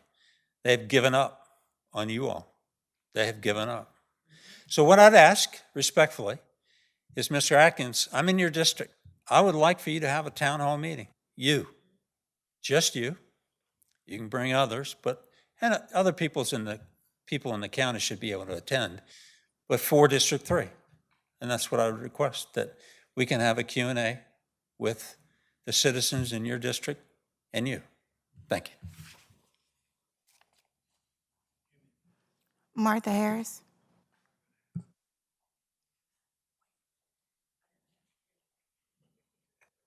Good evening. I'm speaking on behalf of a group. The contract for Mount Zion, that was in December and not November, first of all. And Underground Utilities was the entity that was the successful bidder. They were awarded that contract in December. Original contract amount was $1.9 million. They submitted 8 change orders, not one. 8 change orders. You all can lump them together any kind of way you want to. What they presented was 8 different change orders that amounted to $1.2 million, and that was last month. The new contract amount is $3.2 million. Well, actually, let me back up, which resulted in the contract being $3.2 million, which was a 67% increase, like I told you last month. Now they've submitted another change order that they're saying is change order number 2. It's not. It's change order number 9. This one is for, let's see, this one is going to put the project over $4 million, which is a 100% increase over their original amount. Come on, guys. They lowballed that bid big time. They lowballed it big time. I asked you last month if there was a cap in the dollar amount for the change orders. Of course, you didn't respond. Now, when I talked to Bowman, they said that they have, speaking on behalf of a group, by the way, they have a broad grant that covers Charles City County. They didn't say it was specific to this project. They said it was a broad, and I quote, a broad grant to cover sewer issues in Charles City County. So why are we letting this company keep digging and digging and digging into that $5.5 million pot when we have other sewer issues that DEQ has us with violations? That money, that extra money, that 100% increase that you are paying to Underground, you could have used that for that grant that you borrowed to cover those DEQ violations. And interestingly enough, in the letter from Dese, or whatever his name is, the project manager, he says 3 different times that the grant is lower than what is approved, than that $5.5 million. They said it 3 times, which is below the total value of the grant. So I agree. It looks like to me they're just adding change order over change order over change order until they bleed that $5.5 million. And furthermore, why would we take a $1.9 million grant in the bid in the very beginning when your project engineer for the county estimated the probable cost to be $3.7 million? So right there, that should have been red flags. And now, according to this project engineer, that the engineer's cost estimate is $4.3 million, but you started off with $1.9 million, and they've added change after change after change. I asked you all last month when you said that they had to have 47 more grinders. Did you all go down there and find out where this 47 additional come from? Because if they're replacing an existing system, it seems like we as a county should know how many are being replaced. If nothing else, look at the bills. I suggested that last month. Look at the bills that we pay each month for sewer, and you could have some type of idea of how many they're actually replacing. Because my opinion, and just my opinion, is that they lowball that quote, and now they're padding all of this stuff so that they will continue to have this contract. But the sad part about it is they are now the highest bidder. They're not the low bidder anymore. And what I am hopeful of is these other 3 contractors will come back and say, look at all of these unit prices that this contractor gave you all in the beginning. They were lower. Go back to your December, and you will see the breakdown of what each unit item was, how many items there were, and you will see how for the majority of them, Underground lower bidded the other ones. And so now my feeling is that now they're making up for that difference. And I'm hopeful And I'm hopeful, and I don't want anything bad to happen to this county, because Lord knows, when they come back, they're gonna raise our taxes to get that DEQ money back. But if I were the low bidders, not the low bidders, but the second, third, and fourth bidders, I would come back to you all, because it's a shame the way this contractor has been allowed to come back and add all these additional items so that he's not the low bidder anymore. It's a shame that you all allowed that to happen. And when we get up here and we make comments and we ask questions, it's not for our benefit. It's for you all to go back and sit down and meet with your county. You can look, my time is up, to go back and meet with your county administrator and ask the questions that we are asking, because I definitely would want to know. You don't have to tell me, but as a Board of Supervisors member, I would want to know the answers. Doreen Billingsley. Doreen Billingsley.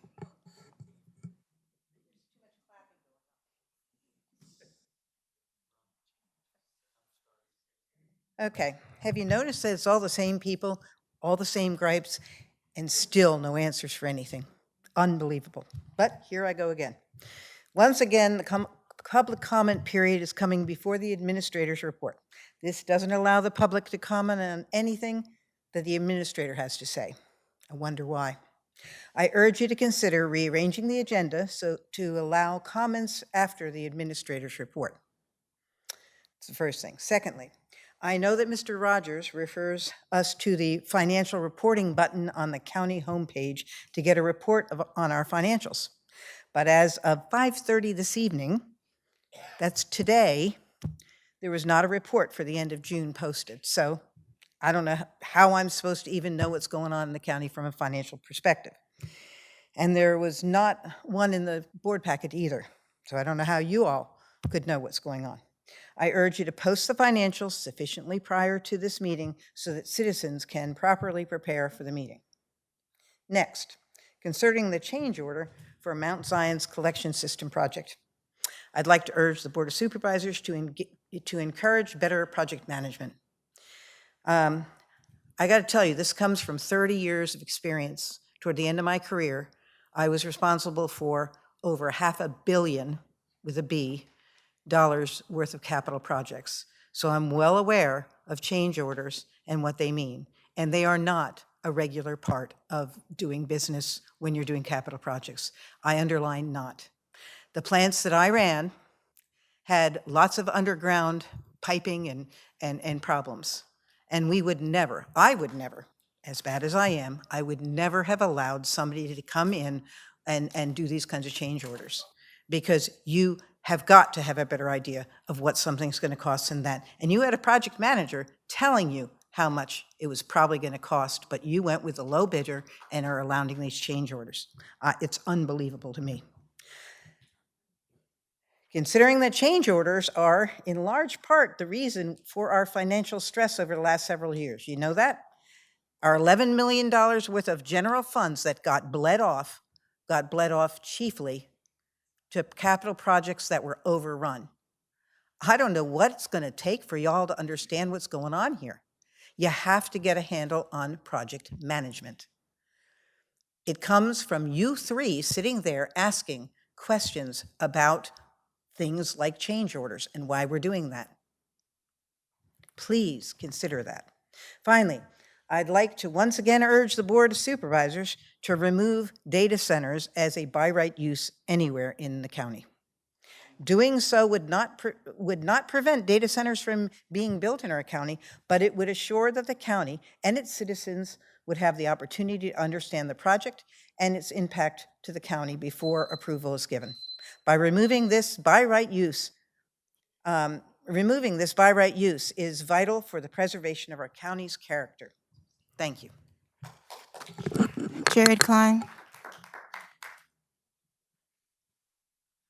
I'll be speaking on behalf of a group, my wife, Amy Klein, my neighbors, Brendan Nice, Laura Robbins, and Roger Robbins. For the county's citizens awareness, Friday, August 21st at 1 p.m. at the courthouse will be an update on the forensic audit. I recommend everyone attend that. for transparency and to, oh, sorry. August 21st, which is a Friday at 1 p.m. It is open to the public. I'd like to start off with a quote. Nothing is easier than spending the public money. It does not appear to belong to anyone. The temptation is overwhelming to bestow it on somebody. And that was Calvin Coolidge, the 30th president. A lot of commentators have mentioned a lot of the things that have happened in this county. I'm just going to recite a few. You know, we had a forensic audit in 2025 that said there were material weaknesses in our financial audit and that our internal controls were lackluster. We had delays in submitting said audit and the year prior audit as well. We had $230,000 in unaccounted funds for said audit. And they stated, as a direct quote, it was a dismal record keeping as one of the reasons for said audit. Overspending by $6 million or 25% that same fiscal year. Depletion of savings from FY20 to FY25 of $10 to $11 million. We had 5.2 million emergency ran loans. We had a forensic audit, as mentioned, garnished by the citizens. That had questions left, more questions left unanswered than answered. And we will see that on August 21st. We had the landfill tax underpayment and not collected for that matter. We had overspending on the firehouse, Market 5, countless other projects, including the sewer, and so forth. So, when we all hear y'all won an award, we were kind of excited, right? Until we found out the specifics of it. That award, by the way, has 14 criteria that needs to be met. 14 different points. And most conservative estimations think that that would have taken at least 100 man-hours to do. Of course, you're more than welcome to dispute that, but I would like to see those numbers. So rather than putting 100 man-hours towards, I don't know, something useful other than a participation trophy, we did that instead, right? Rather than fixing the error, we pat ourselves on the back. And what the county does not know is through a FOIA request, this award cost $1,825 to basically pat yourself on the back. It doesn't change anything, right? We've seen actions speak louder than words. You know, if we're going through a big financial history and problems, maybe don't spend that much. You know, I've come up here many times talking about how this county spends more money compared to other counties of relative size. Still does. And actions like that are unacceptable. Thank you. That concludes public comment period.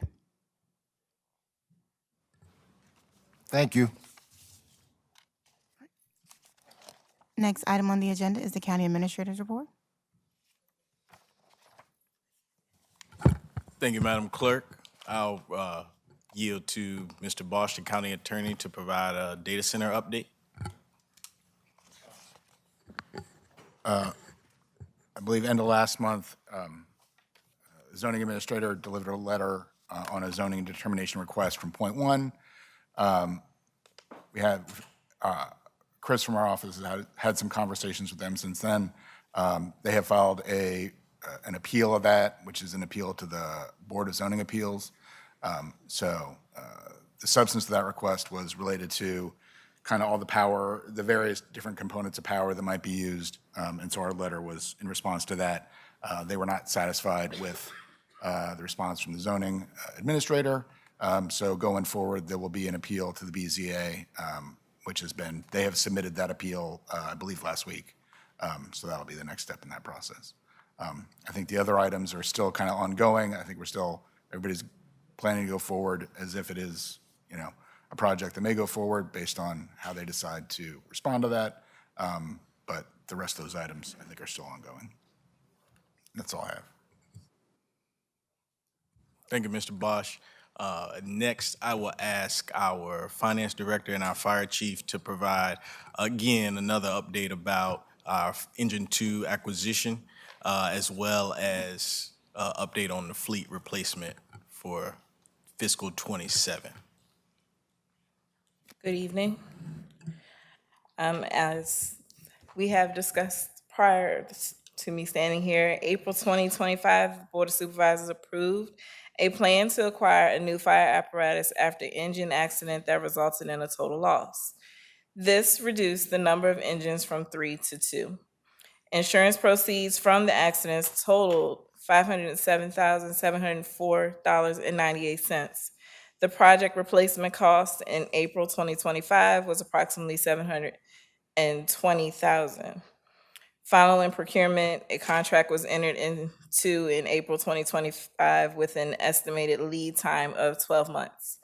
The final cost after upfit and vendor fiduciary terms was $747,506. The $10,000 deposit was paid in FY '25, and the remaining balance was paid in FY '26. This slide shows the fleet distribution for each station. We noted that while Engine 2 has arrived, it is not yet in service. And we invite the community to join us for the official push-in ceremony as we open the station to the community and welcome the new engine into our fleet. And this will take place on Wednesday, August 26, 2026, as noted in the flyer above. It is our goal to adhere to the National Fire Protection Association's Fleet Life Cycle Model, which you see on the screen, that provides guidance on useful life of the various vehicle types. As a note, in FY '26, we spent approximately $35,000 in maintenance-related expenses for the fire and EMS fleet. With this in mind, for our FY '27 budget, we took countywide vehicles needs into consideration and included a fleet vehicle replacement project in our capital improvement plan. During this fiscal year, we will work with agencies, including Charles City County Public Schools, to develop replacement schedules and funding targets so that this information can be reviewed and considered each year as a part of the annual budget process. Thank you, Ms. Jones and Chief. So for the countywide updates, June budget versus actual report has been completed. I understand it did not make it to the website, so we will make sure that we get that uploaded to the website first thing in the morning. I would like to remind the community that while fiscal '26 has ended, we are still in our modified accrual period as we close out the end of fiscal '26. So in addition to budget versus actuals for the month, also on our financial updates page, we also have quarterly projections that we begin to implement this previous fiscal year. And so you will also soon see a fourth quarter report for the end of fiscal '26. The approved ordinance that the board approved this evening helps us to address one of our previous audit findings in terms of reconciling accounts. So I thank the board for their diligence, and we look forward to trying to improve our financial operations. In addition, as was also mentioned earlier this evening, we have updated the county website to also provide a capital project update. This website will be where we will provide regular updates on all of the progress of our capital improvement projects. So these will include not just board actions, but any progress that we make along the fiscal year as we endeavor to get all of our capital projects completed. Madam Clerk. For our upcoming events and meetings, we ask the community to join us for a summer open house. Join the County Administrator, VDOT, Dominion Energy, AES, and CVWMA representatives for open discussion on topics that matter to you. It will be Wednesday, August 5th, 2026, from 6 p.m. to 7 p.m. right here in the auditorium. Next, we have the EDA meeting right here in the auditorium as well, Thursday, August 6th at 6 p.m. We have a Planning Commission meeting in the auditorium, Thursday, August 13th at 6:30. And just a gentle reminder, monthly VDOT updates can be found on the homepage of the county website. And as already stated by Director Jones, we will be having a push-in ceremony that will take place at Fire Station 2, Wednesday, August 26, 2026 at 11 a.m. Please feel free to join us. Thank you, Madam Clerk. That completes my report. Are there any questions from the board?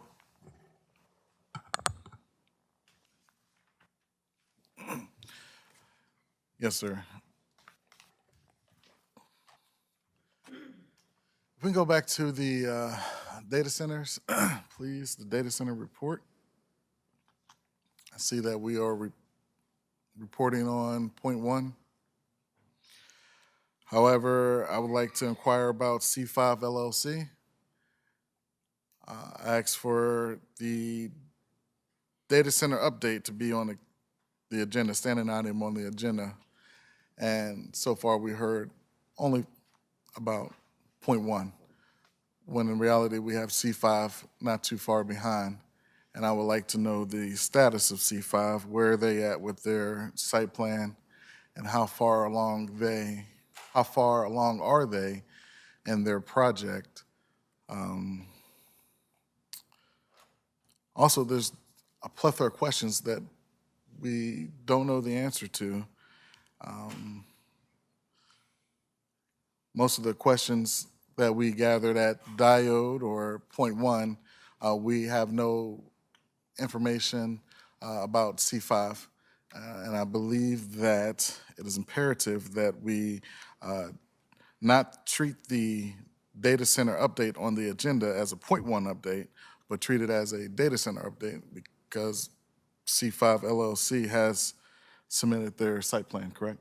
No. They have not? Well, I thought it was submitted. So the request that we received was for an update on point 1, and Well, any the da- C5, let's stick to the C5 site plan. Let's stick to the C5 site plan. Did C5 submit a site plan? we can provide the board an update once I consult with the staff. But my understanding, first of all, there is no approved site plan for any development for data centers, regardless of developer. And I do not know the status, but I will follow up and we can send that information to the board in the morning. And certainly any site plan that is submitted by any developer is available for the public. So if that is indeed the case, that there's a submitted site plan that can be made available. Okay. I believe there are a group of citizens who've actually seen. You have a site plan? Seen the site plan for C5. Can I have Ms. Adams address this question?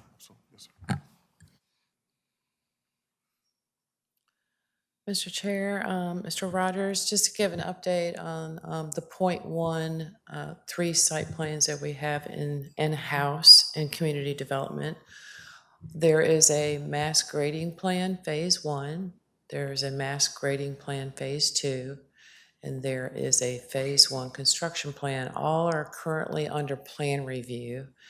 And comments have been provided to the engineer, and staff is awaiting revisions to be submitted by the engineer.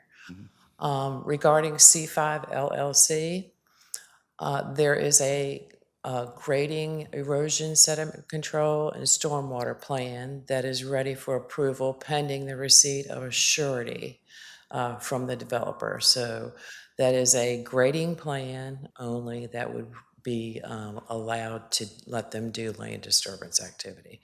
So that's where we're at with C5 LLC. Thank you, Ms. Adams. You're And welcome. I was not trying to be overly technical, but the grading plan is not the site plan. So, but regardless, we can provide an update for the board to have for any developers. Right, and then providing that, I see that you're often bouncing it to our county attorney, which that's, the deal that you guys worked out. However, Well, that was the request, but we're happy to do whatever if the board would like to update how we handle it. okay, well, let's get back to the request, since you brought that. The request was real simple, just data updates on data centers potentially coming, or data center projects that we have in line for Charles City County, and that would include Point One, C5 LLC, and/or Diode, when they were here, or if they're planning on coming back, or whatever the case may be. But anything data center related, not just focused on Point One. However, is the conflict of interest, is that going to come into play when we are given these updates, these simple updates? Oh, go ahead. I don't know what that means. The conflict of interest of, I guess, C5 LLC and Sands Anderson being the same attorneys? I mean, we don't represent C5 in any context. Our firm, I mean, as I think folks. Well, that yeah, raised, right. I mean, That we was represent, right, our estate attorneys have done work for the Bruce Howard family. Mm-hmm. We don't do any work for C5 or anything related to their construction projects. Okay. We made everybody aware of that, and we became aware that that was work that estate folks were doing, which I was not aware of. So we've been pretty upfront with that from the get-go, and I don't think there's anything that I'm aware of that's an actual conflict related to the C5 project. Okay. If there is, we'll certainly raise that, I mean, because that's part of our ethical obligation to the county, and if C5 somehow was a client of ours, I mean, obviously now we're in a situation where there's no way we could be in conflict. Mm-hmm. We couldn't do additional work for them related to that. If it gets to a situation where we think there might be a conflict, we'll bring that to you guys and say, we can't represent, we'll have to work out some way to handle that. But there's nothing at this point that is where C5 is adverse to the county in any sort of way. So, and I bring that up to just put all the cards on the table. So if Mr. Bosch is the one who's going to continue to give us the data center update, C5 LLC, you'll be able to speak on that as well? I mean, we can do it, again, we can do it however you want. I mean, if. The same way we've just been doing it for Point One, same consideration for I can do C5 that, yeah. as well too. Yeah.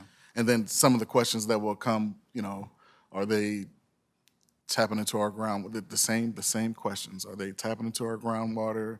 How are they cooling their system? So on. That's the same concerns that applied for Diode are the same concerns that apply for Point One. Should be the same concerns that apply for any data center that comes to Charles City County, including C5 LF. Yes, sir. So as long as we, air that out. All right. Yes, sir. Perfect. So next month, we'll have a more detailed update, Mr. Rogers, of C5 and how far along they are, and include that in the monthly update with data centers as well, just so we're not solely focused on Point One, when in fact there's other contenders out there as well. Sure. Yes, sir.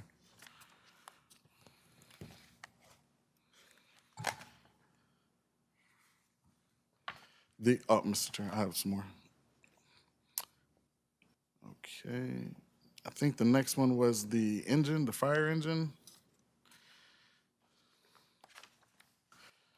I requested an update on the status of our fire truck. And am I clear that it's here in the county, it's just not operational yet? It's in the county. It's at what station is it at? Station 2. And so far, it's not operational. It's not it's not being used to put out fires or anything like that, or? It's not in service, correct? Yeah, if you can, yes, sir.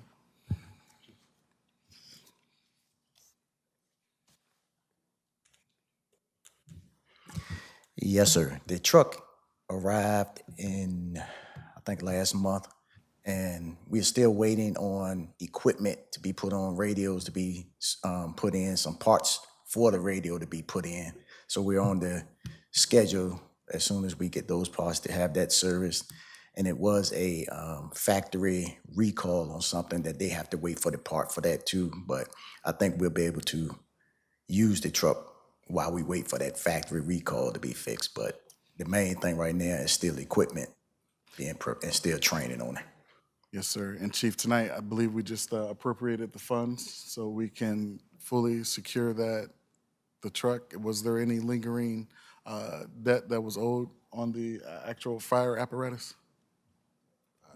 No, On the fire truck? the truck is here. It's just not in service. As soon as the equipment for the radio system on our regional system comes in, and following our push-in ceremony, it'll be in service. Okay. And it's all marked up. We have the decals and. Yes. Everything is done. We're still in the process of putting on and mounting in some tools. And once they get done and some training, and it should be ready. We anticipate putting it in service next month. Absolutely. Okay. Your operational status and readiness. Station 2, you have a rescue 2, a tanker, ambulance 2, and medic 2. Can you speak on the rescue 2? Is that an actual vehicle? The rescue 2 is the white engine that we've been using. We classify that as a rescue truck because we had the other engine. Once the new engine comes into play, that 1995 becomes our rescue truck again for when we have an accident, when we need to extrication from cars or anything like that. That's what we use that for, and as a backup in case the engine goes in the shop for anything. We can use it as a frontline piece, but right now it's a frontline piece until the new engine goes into play. Gotcha.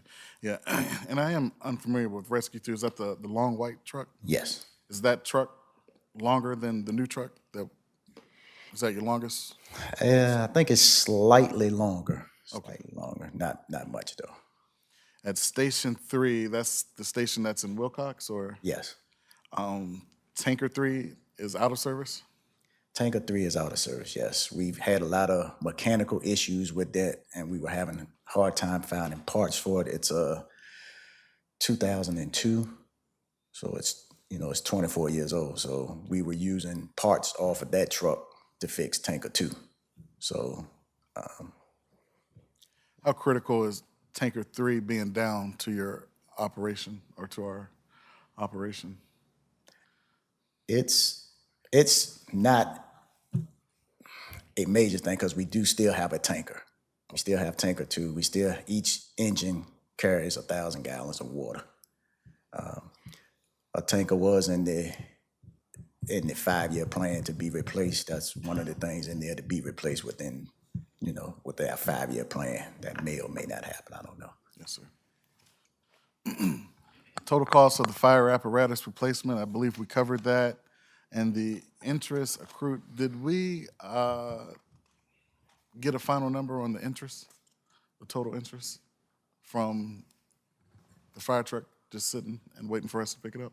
That was not interest for the fire truck sitting. That was a fiduciary term of the contract. So the total number that was approved includes that. Those charges were, I think, approximately $10,000.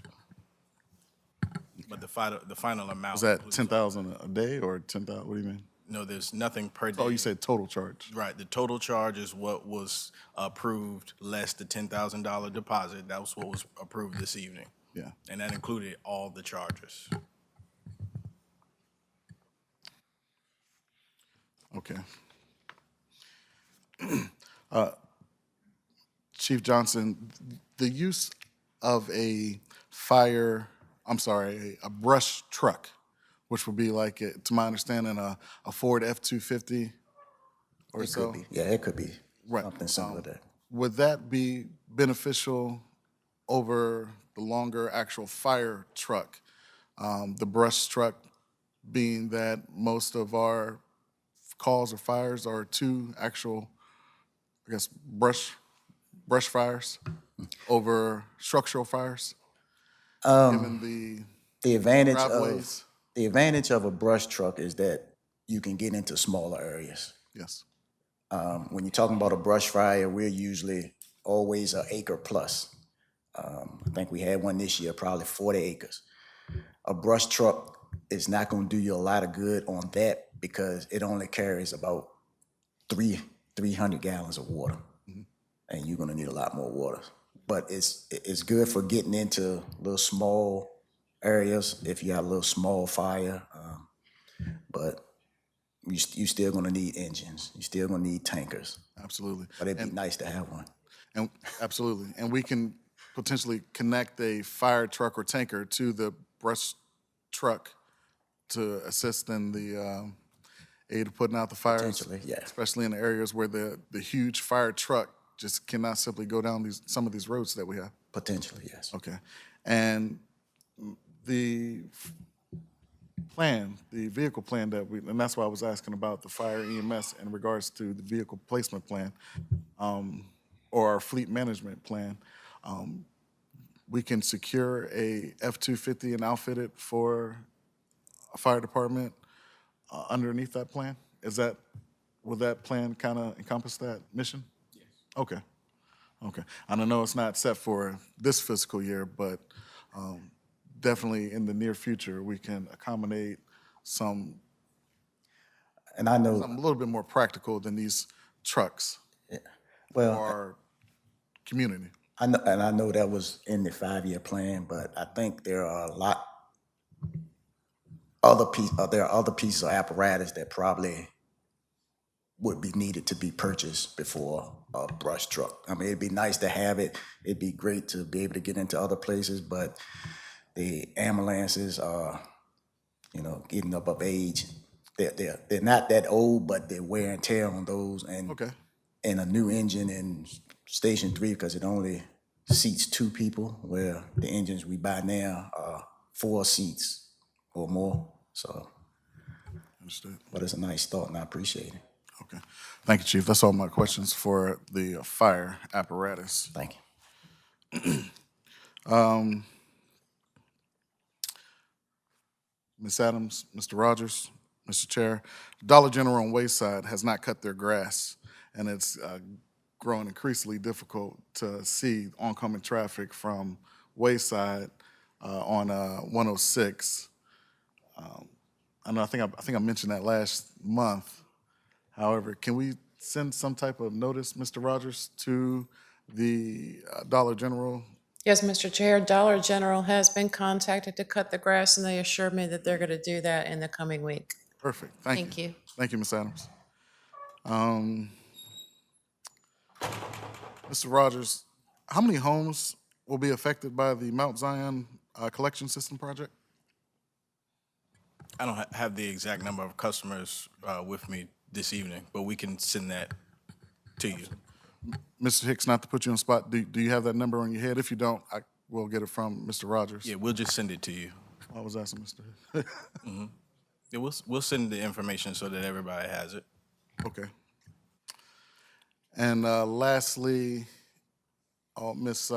Whitehead is not present. However, for a project like Ms. Whitehead was referring to for a constituent like Ms. Mary Jones, I believe the Housing Task Force may be a good resource for Ms. Mary Jones to get those windows installed. And those are all my comments, Mr. Chair. Mr. Hill? Thank you, Mr. Patterson. Thank you, Mr. Hill. I want to take a moment to speak to the staff. I would like to take this opportunity to acknowledge you, to acknowledge your commitment to staying on task. And the task is moving forward with verifiability, accountability. And I would like to say to you, it is great to have a wonderful resume, a long list of accomplishments. However, it is my hope that in your life's journey, you will continue to know that life is not only about accomplishments, but it's rather life is about being a person you choose to be. I commend you on your tenacity, your effort, your dedication to this community, a community our goal would be a community of caring and sharing. Yes, I want to acknowledge you as human beings, individuals of substance,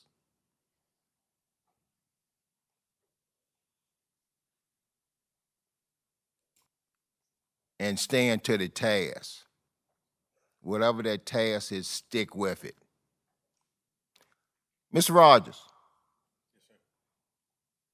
I want to commend you and encourage you for staying on the task, for being supportive of our staff, bringing forth ideas that will work with variability so that we can verify what we're doing.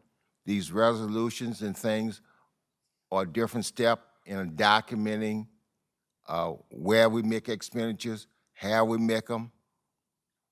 So I want to commend you on that. I appreciate you and your staff hard work. Never, ever let anybody come in here and define what you are as a human being.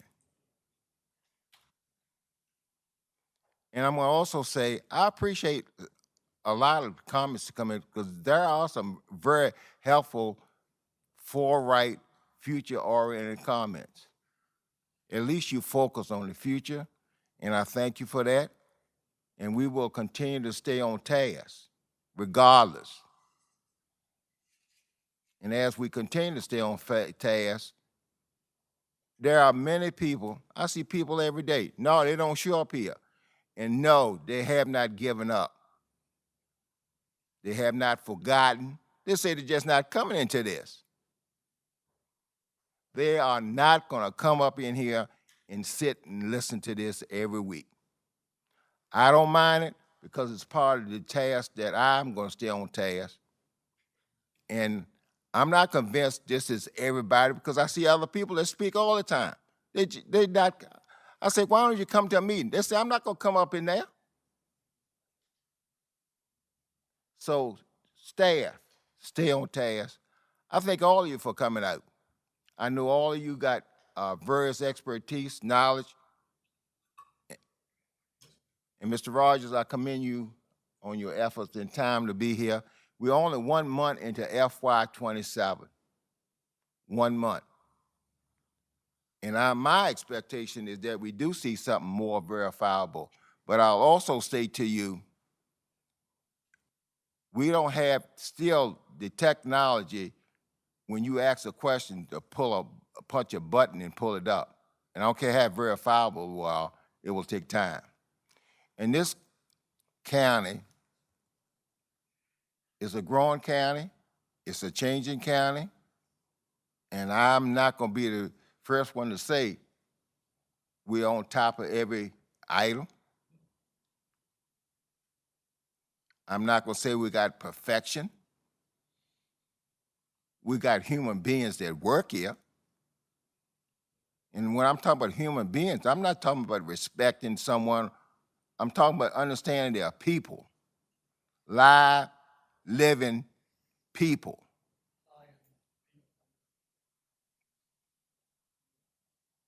So I want to thank you. We're going to stay on task, and we will continue to work because that's what we're called to do. We chose to have careers and be in public service, and I'm going to tell you, sometimes it can be extremely difficult. Thank you all very much, and I appreciate you.